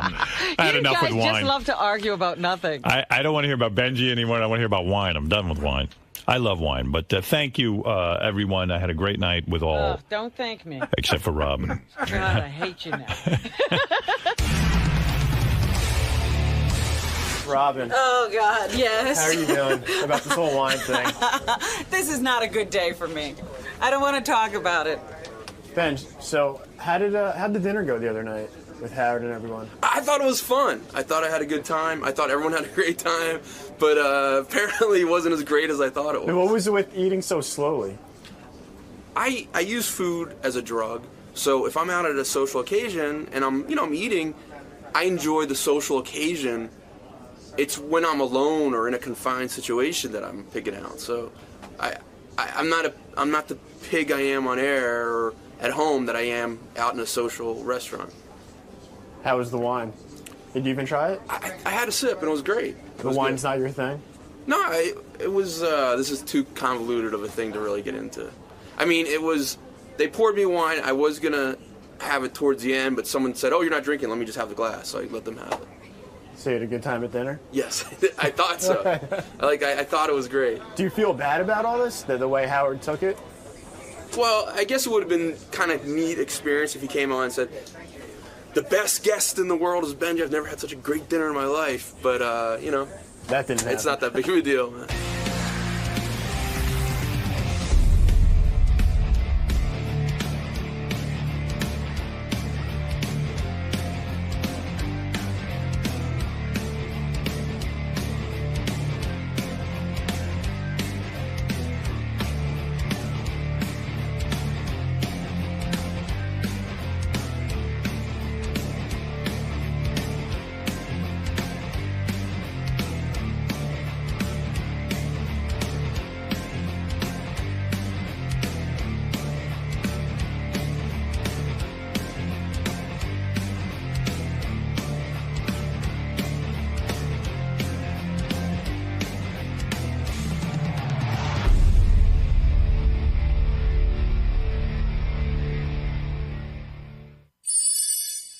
Because I have a book out, I have an EP out, I'm talking to Howard Stern about it, and I'm really excited. I've heard a lot of things that Howard has said about me, and I'm grateful.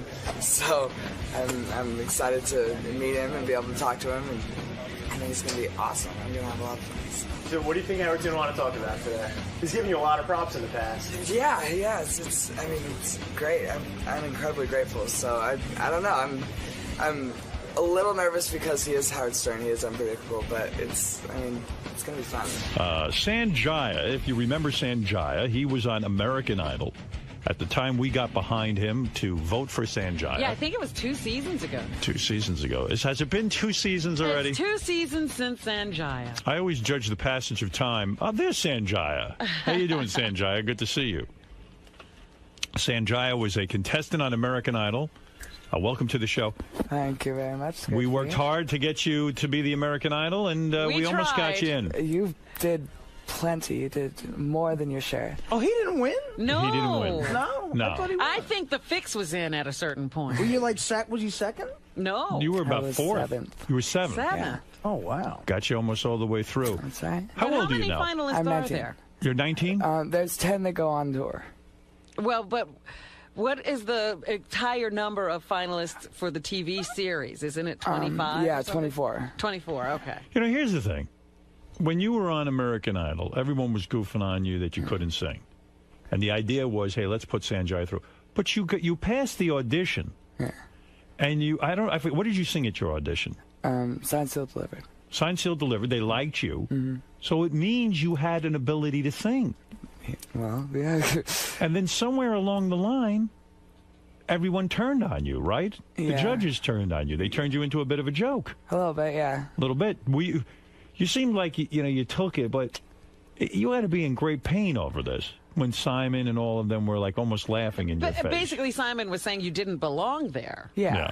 Well, I mean, it's to a certain extent, it was a little painful because I'm an artist. I'm trying to go out there and do my craft and then get like beat down for it. But on the other side, it's like these people are there. Simon, in particular, is there to be rough on you, to be just like you're here to be outrageous. It's, But you have a good attitude about it. I don't know that I would have. I went and punched him. A lot of I times, would've. especially with the young guys or girls, you think, is it really okay to be beating up on somebody who's 17, 18, 16, being that hard on them in their formative years? Well, isn't it true on American Idol, and you say this in your new book, that they give you a counselor after you're voted off American Idol, almost like when a guy gets out of war and they need when you get voted off of American Idol, it's a great deflation to your ego. In other words, here you've been in this America's most popular show. They're afraid some kids might hurt themselves, right? Yeah, well, there's people that have hurt themselves just not getting through the first audition.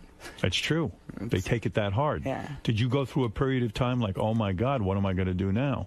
No, because at that point I was on tour. I had gotten to the top 7, so I was like, yeah, something totally was going content. to happen Yeah, I was in your life anyway. Jennifer yeah. Hudson was number 7, so obviously that didn't affect her. What happened when you went on tour? You choose a couple of songs, you go out there, you sing a few songs every night, and they pay you well or no? Well, they pay you for each show, and we do. When you say you get paid for each show, what kind of money do you get for each show? Well, I have kind of a warped sense of because my first job was American Idol. Like my first paying job was like the tour. Where did you work before that? How did you make money before that? I was in school. Yeah, as a kid. You were high school, right? I was, right, I was a sophomore in high school. So. Go ahead. Yeah, so you never had a job. So what kind of money did they pay you? It was pretty. I was able to right afterwards go to New Zealand and like move to LA and get my sister a Prius, and so like I was really comfortable. And then I realized after a while that you have to get more money in order to maintain it. Yeah. So, did you spend all of your American Idol money? Do you think you were a little unwise that way? Most definitely. Because you shouldn't go out and buy your sister a car. You should probably just bank some of the money in case there are lean times, right? Well, yeah, I banked some of it, but I was definitely literally my first paycheck before that was like working for family $2,000, and that was like, wow. Right. And then so I go on the tour, and I'm like making legitimate money, and Do you have no one in your life who would sit you down and say, hey, son, listen, don't spend all this money. Be smart about it. It's not going to last forever. So you're saying a parent would have done that because you said son. Right. Yeah, I had people telling me that, but I mean... You didn't listen. I didn't listen. You got the money. You were old enough that they handed you the money. Well, yeah, I was at the end of the tour. I turned like a week before the end of the tour. I turned 18. So, But it hasn't been easy for you. Your mom went to jail, right? I was reading. Now, is that in your book that your mom went to jail? I might have briefly mentioned it, but she went to jail for putting you on American Idol. Yeah. Can you believe this? Actually, I fought her to go on American Idol. Yeah. She didn't. She wanted me to wait a year. Did you? Why'd your mom go to jail? What was she doing? It was overblown marijuana operation that she had for medical uses. She was growing for medical uses. All right. Where did she live? In Seattle. So she didn't have a marijuana operation. She had an operation that caused her to use marijuana. No, he's saying she grew marijuana for medical purposes. Oh. Yeah. But in Seattle, is that legal? It's not legal. Well, there's certain, it's a gray area for medical uses. So it's. Wait, so what are you, an Indian guy or what? My dad's from India. And where's your mom from? My mom's dad's family is from Italy, and then her mom is English Irish. So she's like a white type of broad, and then your dad was an Indian, so you guys came up with kind of a mixture over there. Now, I got to say, how's that sister of yours? I found her quite attractive. Thank you. She's doing good. She's actually, she wanted to call in, but I don't know if she's... Why should she hog your airtime? You know what I mean? Yeah, she's listening in her Prius. Yeah. I hope she sold that at Prius and gave you back the money. Well, I'm living in New York, so I'm not driving, but when I go back to Seattle, I get to drive it because it's technically my car. She's quite attractive. She have a boyfriend? Yes, she does. She does. Yeah. And what's she doing with herself? She's in Seattle right now, but she's writing music. She's working. Is she sexually active? I'm sure. I don't. How old is she? You think she's gotten it? Huh? You think she's gotten it? Gotten what? Sex? Yeah, the ween. Yeah, I'm sure. Yeah. How old is she? She's 21. She living with this guy? Yeah. You kidding me? Yeah. And they're celibate, Howard. Yeah, they're saving themselves for marriage. So he's doing it. You think that's our first? No. She's been around the block, that chick, huh? Not around the block, but she's had previous relationships. Now, you mentioned in your book, now I got to be honest with you, I thought you were gay. Okay, a lot of people have. I think you're a gay American, and I still think it. Because, really? Well, you're very effeminate. You know what I mean? You're a good-looking guy. Thank you. And you have a very slight build.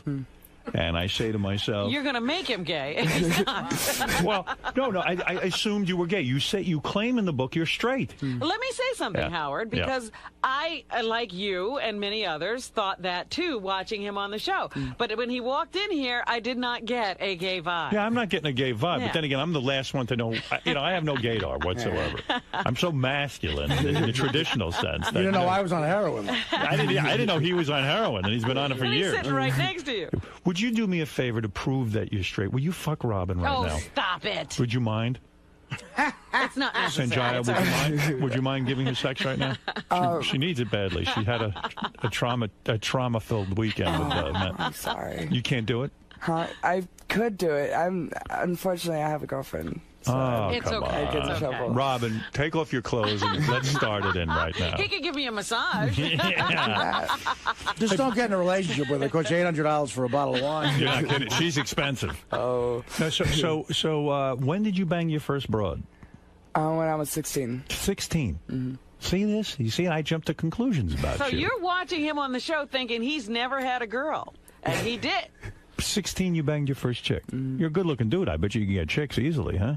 I could, but like I said, I've been in a relationship for a year now. So look at you banging chicks. The hell do I know? You really never kissed a guy? Never took it in the ass? Nothing. I bet you guys proposition you. Oh yeah, all the time. All the time. I can see that. Fred wants to talk to you about maybe sleeping with you. I don't know. He loves it. He goes both ways. Nice. But no kidding. Color me disappointed. Yeah. Good for you. I don't get a gay vibe looking at you now. Well, good. I mean, nothing wrong with being gay. No, gay people are awesome. Right. I got no problem with it. I'm just saying that's what I figured for sure. So what, like, don't you think people who go down and audition for American Idol are a little bit wacky in the sense that, I mean, it is a wacky thing, right? To do this. What did you do? You woke up one morning and said, I'm going to go down to American Idol, or did you plot this thing out? I had friends that were plotting it out, and like we didn't know it was coming to Seattle, so I had a group of friends that was going to drive down to California, and they're like, "Oh, Sanjay, come with us. We'll go and audition." I'm like, I don't want to do that. Like, and your sister was in on this too. Well, she didn't. Around, did they not think they could actually sing? They were just like, hey, we'll make the show, we'll be goofy or something? It was my choir, so like my school choir, so they're like, oh yeah, we're going to get on, we'll all get on together. You were in the choir in school? Oh yeah. And you're not gay? Nope. Choir chicks are hot. No, I know. On the last show, so when we were doing this whole thing, when you were on American Idol, and we were like, hey, vote for Sanjaya, you had said, you kind of said, look, I don't know Howard Stern, I don't know anything about him. And I don't care about that, and that's not the way I'm going to win American Idol. But do you now think that maybe we did help contribute to your long run? I know for a fact that a majority of the people that come up to me on the streets are people that say, "Oh, I'm a huge fan of Howard Stern. I'm a fan of you." Blah blah. And so I voted for you many times. We were behind you, Yeah. and I never have voted in American Idol. I used to vote every week. That's right. I never voted for. Now, you were treated disrespectfully, and then let me get your feelings on this. You, on the last show, you did a duet with Steve Perry of Aerosmith, who is a great, great guy. Yeah. That's Joe Perry. Joe Perry, sorry. Yeah, I was going to say. I get Steve Perry is not a great guy. He's from Journey. I'm talking about Joe Perry. But you originally requested to do your duet with Ozzy Osbourne, and he refused to do it with you. Is that true? Well, it was kind of like they were trying to set up a duet with Ozzy Osbourne. I don't know the logistics of it all. But he said, no, I don't want to be with Sanjay. But wait a minute, I don't understand what happened. So you decide who you want, or do you know that there's a list of people who are going to be on the show? I didn't know that I was going to sing with Joe Perry until the rehearsal. And I went out on stage, and first I saw him rehearsing with other people, and then I went out on stage and realized he's with you. Oh wow! Wow. So Big deal, and then but after the show, I did the press tour or whatever. I did Jay Leno, and Ozzy Osbourne was on it with me. So it was no big deal. Yeah. So when you go on American Idol and all this fame hits. And everybody in the country practically knows your name. Yeah, I mean, was it a good experience, or was it a bad experience because you started to become, hey, vote for the worst, vote for Sanjay, this and that? Does it become like a goof, and you feel like, hey, everyone's goofing on me? No, I mean, it's definitely mixed feelings while it's happening, but overall, it's obviously a good thing. I've been working in myself to be a musician my entire life. I haven't actually worked as a musician, but I've been You making money now still? Yeah. What are you doing? Give me what's going on. You got a book out. Yeah. Sanjaya, by the way, has a brand new book, Dancing to the Music in My Head, Memoirs of the People's Idols in stores today. And you have a record album out. I have an EP. EP? What the hell is that? What does that mean? 5 songs. 5 songs. Yeah. And where do I get that? Amazon.com. Oh, so you're selling it on there. Yep. And what is it, dance music? What kind of music is it? You can dance to it. It definitely has, really good beats. It's world influenced, very much so. So a lot of the beats are tablas or djembes or something like that. And then are we going to listen to a little? Did you write the music? Yeah. Did you write the music? I wrote some of it. I had co-writers as well. My sister helped me write. A couple family members helped me write. So it's really been. How far would you go to be famous? Would you appear nude in a magazine? I've been asked this question, and it's a dangerous answer because it totally depends on. I would if it was a really classy magazine. I wouldn't do Playgirl. You would show your penis and balls? Depending on Let's how say it was a classy magazine like Time Magazine. Time Magazine isn't doing They that. don't do nude, No. Robin? National Geographic. No, I'm saying, let's say it was an artistic endeavor. Yeah. You would show your penis and balls in a magazine? In the future, done right, yes. I'm not very modest. You're open to that. I have a feeling you are very large in the pants if you would do that. Am I correct? You got a big hose? Be honest. I haven't really seen anything else to compare it to. So. Bullshit. You've seen guys in high school and stuff. I did PE 1 year, and I didn't have to change in front of anyone. You've never seen a guy naked? Not You've never been to- accidentally at a party, but I wasn't paying attention. How big was his penis? Was it bigger than yours? His nickname was Frankie Footlong, and it wasn't an exaggeration. So He was very big. Yeah, so it's. What are you hanging with him for? Do you? So in other words, if you're willing to take your clothes off in a magazine, you would have to be large. No man who is small would be in a magazine if he wasn't. Do you understand what I'm saying? Yeah, that makes sense. Right. Have you ever measured your penis and balls? What kind of an? Well, this is an interesting interview. Well, I don't know. I know a lot of guys that have. It's not. You never measured yours? In the past, I have. You have? Not recently. Were you more than 6 inches or below 6 inches? I haven't measured myself in quite a long time. All right, when you did measure yourself. How old I'll were tell you you when my you measurement. I'll be honest with you. 13. I'll tell you my measurement if you tell me yours. His 13-year-old measurement. I bet you beat me at 13. At 13, I was under 6 inches. Fully erect? Yes. Okay. Well, fully erect. Now, I was an adult man. I was 6 inches. Exactly. Right, Robin? Wasn't Yes, it? yeah, something like that. I think you approached 6. I was 45 when I was measured. I was measured. When did your cock stop growing? My cock stopped growing when I was very young. I was going to say, like, when is that? I'm only 6 inches. Because I'm hoping it's 50 or something. And I'm 6'5". I should be 8 inches because it would look much better. Hey, that would be proportional. It doesn't look that good when I'm nude, I'll be honest You're with you. not going to be posing in a magazine? Oh, no. Is that what you're saying? No way. Not with my big belly and widespread ass, and there's no way. You know what I'm saying? So you say, so then when you went out on this tour, American Idol tour, a lot of girls hit on you and stuff? Yeah, and yeah. And you didn't take advantage of it? No, because you didn't do the groupie thing. I have time for group. I mean, it's not. I don't know. I wasn't really. See, that makes me suspicious that you could be a little bit gay. No, because I don't. I don't know. I don't have to just get all the chicks that. You ever bang an older broad? I'm talking about like a 30-year-old. No. Nothing. No, You the got oldest I've done is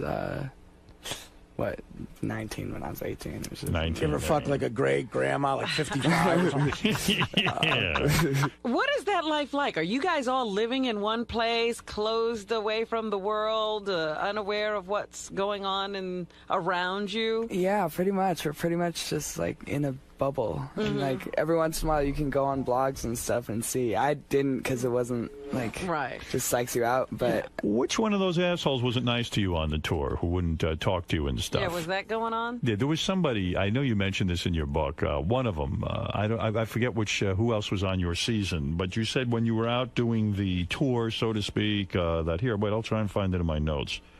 Do you know who I'm talking about? I don't know. I mean, it was really like it was very much like high school in that like there were cliques. There was cliques, kind of, but then they'd switch Who was around. in your clique? Were there some people who were nice to you? Well, there was. I mean, me and Jordan were both underage, and then the next oldest one was 23. So Here, this is what you say. What did I say? Blake Lewis called Sanjaya. Blake Lewis was the beatbox guy, human beatbox guy, a disrespectful little kid who was disrespectful of people's boundaries and didn't have a father figure in his life. Shithead. Lewis went on to say, why is this little kid that's just annoying on the show? I don't think he should have been on the show at all. It's just bad for television, terrible, terrible television. Did he say that about you? He said that on a radio interview, yeah. Yeah, now, in a radio interview. Yeah. Now, how do you deal with a guy like that after he says something to you? Do you walk up to him and confront him? No, because it's not. I mean, on tour we were pleasant. Like it wasn't any kind of like. But he dissed you. Why do you take that? He dissed me, but it's not. I mean, it's his own deal. I'm not like I respect him. He's an incredible beatboxer and he's a great performer. So it's not like he's got his. Like no one's questioning his beatbox ability. You're very evolved, or wimpy. I'm not sure which here, but you're very evolved to say, "Hey, that's his opinion, and I don't care." I could beat up everyone who had a bad opinion about me, but it's not. I mean, there's more important things to fight about. You all right? Well, he's more involved than I am. I would have gone up to this character and I would have said, "Hey, listen, I'm gonna kick your ass." Fat beatbox lip. Yeah, and then he would have beaten me up. Let's go to Gay Ramon, who wants to say hi to Sanjaya. Sanjaya, I will play some of your music. I have one of your songs here. The book is called Dancing to the Music in My Head, Memoirs of the People's Idol. It's in stores today. And you had some help writing this, I assume? You have a guy who works with you? Sanjaya's album, Dancing to the Music in My Head, is available at Amazon.com. Gay Ramon, go ahead. Hey, Sanjaya, how old are you right now? I'm 19. 19. Hey, listen, I got a question for you. Have you ever had your sweet pink butthole eaten out? Oh, nope. God. Nice. No, can I be the first? Oh, my God, you'll love it, puppy. Well, Gay Ramon, I know in a Sanjaya. relationship? You must get a lot of this, huh, Sanjaya, from gay guys. You know who's into Sanjaya and even went to his concert? Was High Pitch Mike, who just came out of the closet. Yeah. The guy said he wasn't gay. He said he wasn't gay, but we all knew differently. Well, Artie did. Sorry, Gay Ramon. He says he's not swinging that way. But he is gay, by the way. He is? How do you know? How do you know? He is. this. I can tell how I'm gay. My gaydar goes far, far away, and I can tell he's gay. All right. Sanjaya, what about that? Any truth to the fact that perhaps, Have you thought about a guy at all? that maybe you're closeted right now, Yeah. it's too hard to come out, that maybe in the future you might be coming out? I mean... Is it a family issue thing? Your family No, wouldn't my accept family it? would be fine with it. I'm just not. Penises are weird. Like I'm not. Sounds like the right answer to me. Yeah, no, don't let your. I'm sure your parents have done things they're ashamed of. Don't worry about it. No, I'm not at all. I mean, my family's totally supportive. If I came out, they'd be fine. I'm just not. Like, Did you bring your mom with you on tour? I brought my sister. My mom was on the show with me. Okay, your sister came out with you. Is she jealous of you? I don't think so. I mean, Didn't I'm you sure both there's. try out for the show? Yeah, we did. I'm sure there's some kind of like, I don't know. She's older. I think that she didn't get enough like showtime. I think not enough. I people wanted her to saw. get more showtime. I should have had a movement to vote for her. I like her very, very much. So let's take a couple of more calls. Irish John, you're on the air. Go ahead. You're on with Sanjaya. He was a finalist. He got to number 7 in American Idol 2 seasons ago. Go ahead, Irish John. Oh, that's not Irish John. Oh, it's Eric the Midget. You picked up the wrong line. All right. Well, Eric the Midget, go ahead. Eric Are the you Midget. aware of Eric the Midget? I've not enough to know. He's one of the biggest Idol fans there is. He even does his own Idol radio show, which is probably the worst radio show in the history of radio. A little shithead lives in California. Right. Eric, go ahead. Your question for Sanjaya. Yeah, and Artie, you're the world's biggest shithead. Shut up. You're on with Sanjaya, your dream. Go ahead, Eric. Although, Eric, I got to be honest, you used to trash Sanjaya on your Yeah, show. he hated our movement. Right. You were against the movement. Right, but I didn't have the show back then. I see. Show I started during last season. What does All that right. got to do with anything? Who cares? Well, because Howard just said I trashed Sanjaya on my show, which the show didn't exist. Oh, you trashed him on this show. Oh, this show, yes. Yeah, where people could hear it. Right. I guarantee this week there will not be any technical problems on our JFSC. This is about Sanjaya, not you. Did you have a question for Sanjaya? There is Eric right there, Sanjaya. You can see him up on the screens, yes. Go ahead. Do you have a question? Not really. Oh, all right. Think about it. Goodbye. This is Sanjaya's time to... Gives a fuck. So, when your mom goes to jail, where is your dad? Well, they were divorced. I was actually living with my aunt. And then you drop out of high school? I got my GED to do American Idol because my choice was either be enrolled in a high school and get tutored 3 hours every day, or get my GED and just do this. So I figured do the music thing. Well, that's not so easy when your mom goes to jail like that. And you're Well, living on your own almost, huh? I didn't know that it happened until after it was over because, like I said, I was living with my aunt. So All right. Let's go to Jeff the Drunk. Jeff the Drunk wants to say hi to Sanjaya. Yes, Jeff the Drunk for Sanjaya. Hello, Sanjaya. Hi. I voted 5,000 times for you. 5,000. He did, actually. 5,000. Yeah, he was drunk and he did what he had to do. And I listened to my boss. Right. Later. All right, thank you. And we'll take one more call for Sanjaya. Let's go to Rick. Rick, you're on the air. Hey, Sanjaya. I think girls of Indian descent are really beautiful, but I can't stand tons of pubic hair down there. So I just wanted to know, culturally, are girls allowed to shave down there? Indian girls allowed to shave down there? He's only half Indian. I Do Indian assume girls that- shave down there? Why wouldn't they be able? What do you mean, a religious thing? Yeah, is that a culturally religious thing? I don't think that they have anything against shaving down there I that I see. know of. All right, let's go to... That's the silliest question These are I've the ever heard. craziest questions. All right, let's go to Mark. Mark, go ahead. Hey, now. Hey, now. You've never seen your sister naked, I hope, have you? No. You never have? Like when we were like tiny in the bath, but not That's it? anything like. Too bad. I'd like to ask you some questions about that, but since you goodness. since you don't have any Sorry. expertise in that area, I'll... My bad. Yeah. Ask all you want about Frankie Footlong. All right, go ahead, Mark. Peace and love, peace and love. Peace and love. There's no way Sanjaya is straight. There's no way at all. Why do you say that? Artie's got to throw something at him to get him out of the closet. No, yeah, well, I don't know. I only do that to staff members. Sanjaya, what's your gay problem? What, Artie, you getting any gaydar going off? I mean, you're the expert on this. I'm the expert? Yeah. No, I listen. You knew High Pitch Mike. Yeah, but I knew High Pitch Mike went to the Madonna concert. I can't believe High Pitch Mike isn't even here today. Where is he? He almost attacked Sanjay. He ran up to take a picture with him. That's true. Yeah. That is very true. And he's a big fan. Where are you, Mike? Get in here. Right. Mike's going to snip the couch when Sanjaya leaves. Do you think American Idol's seen its best day, Sanjay? Do you think it's over? I don't know. It's hard to say because. Do you watch the show? I do now more than I did before. Like, I watched it every once in a while. Like, I voted for Kelly Clarkson once because I saw her once and was like, wow, she's actually really incredible. But I was never really, like, every day all in it. And now I pay attention because I think it's important to see it, and it's fun to kind of watch it from a different perspective. But you performed at a... all right. Did you perform at a bar mitzvah? Bat mitzvah, yeah. Bat mitzvah. Yeah. Now, how much dough can you get doing that? Can you make a lot of money being a bat mitzvah? It depends on the father, really. Right. Depends on. So what do? You show up, you do a couple of tunes, and you shake the kids' hands? Yeah. And you get a couple of bucks? Yeah. Nice. It was beautiful. It was at a castle. It was, well, a little princess. A very good little Jewish girl. Right. It was a white castle. Yeah. All right, let me hear what you're up to musically here. What is this song I'm going to listen to? Let's see here. We have, where do we have the clip, guys? Oh, here we go. Sanjaya. This is called, I don't know the name of this song. A Quintessential Lullaby. Is that it? Okay. Here we go. Let me hear a little bit.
Yeah, I'm doing, well, a label. Where's that character Clive Davis? Is he working with you or what? No, I haven't worked with him. Didn't believe in you, huh? Well, he's busy. He's busy with everyone else. Yeah. Yeah, you got a record company or what? I'm doing it independently. Uh-oh. I have an independent label. Yeah, you got to get a record company. Send it off to a record company. What are you doing? I'm Get your shit together. Yeah, I'm sorry. I'm just busting your balls. Listen, good for you. Thank you. You're doing your best. You're out there. You got the book. Yeah. They give you an advance on that? Yeah. All right, excellent. What'd they give you? A comfortable advance. Did you get 6 figures? Huh? Did you get at least $100,000? I think so, yeah. Really? Oh, look at you. That's not bad. That's pretty damn good for a first-time book. Yeah, right? Yeah. That's what I said. Why do you not know for sure? You're like, okay, sure. It came in installments. And, yeah. They added up, yeah. Yeah. All right, Sanjay. And they're keeping me a little bit of distance from me and my money, so I don't do what I did with last Yeah, good. So somebody's taking care of it for you. Oh, yeah, be careful. Who's taking care of your money? Bernie Madoff? Just be careful. All right, listen, save your money. Get out there, do your thing, be an artist, but be sensible Any about acting money. aspirations? Absolutely. All right, Yeah? all right. What are you going to be in a movie with Jack Nicholson? What's next for Sanjaya? I'm not sure. I'm just kind of riding the wave. All right, if a guy wants to hire you to do a private personal appearance, there's you and him At his apartment. Private, personal appearance. How much does it cost? Is this a proposition? No, not from me. Fred. Fred asked me to ask you that question. Fred, do you want me to ask that? What kind of a deal is this? Wants you to appear at his house, bathing suits. He wants to watch you fuck a chick. All right, listen. Chick. Sanjaya's book, Dancing to the Music in My Head, Memoirs of the People's Idol. It's in stores today. He's here to tell us he's heterosexual, for those of you who are thinking he's gay. Right, let's dismiss that. He's got over a 6-inch hard-on since he's 13. Oh, my goodness. And it's probably grown since then, am I correct? Possibly. Possibly. You think you're at least 8 inches? You think you've grown 2 inches since you're 13? I don't know. Possibly. It's possible. Wow. I don't know. That's pretty good, Robin. And also you're here to tell us you're banging a chick currently? He has a girlfriend. You have a girlfriend of a year. No one's seen her, but so it was a good decision, and we learned that it was a good decision to go on American Idol. A lot of opportunities. And Sanjaya's book is called Dancing to the Music in My Head, Memoirs of the People's Idol. It's in stores today, and don't forget, you can get his album Dancing to the Music in My Head available at Amazon.com. Yep. Well, it was nice meeting you. Nice to meet you. Finally. Yeah, finally. Time. Yeah, we always wanted you on this show. And say hi to that sister of yours. I most definitely will. Yeah, believe me, tell her I thought she was very attractive. What is she, a twin? No, she's 2.5 years older. She's 2.5 years older. Oh, that's interesting. Robin, make sure. Awesome. What do you like about doing the show? Just being able to be really real. Because, like, certain interviews you have to kind of be censored and be, like, yourself, but altered version. It's good to be able to say what you want, right?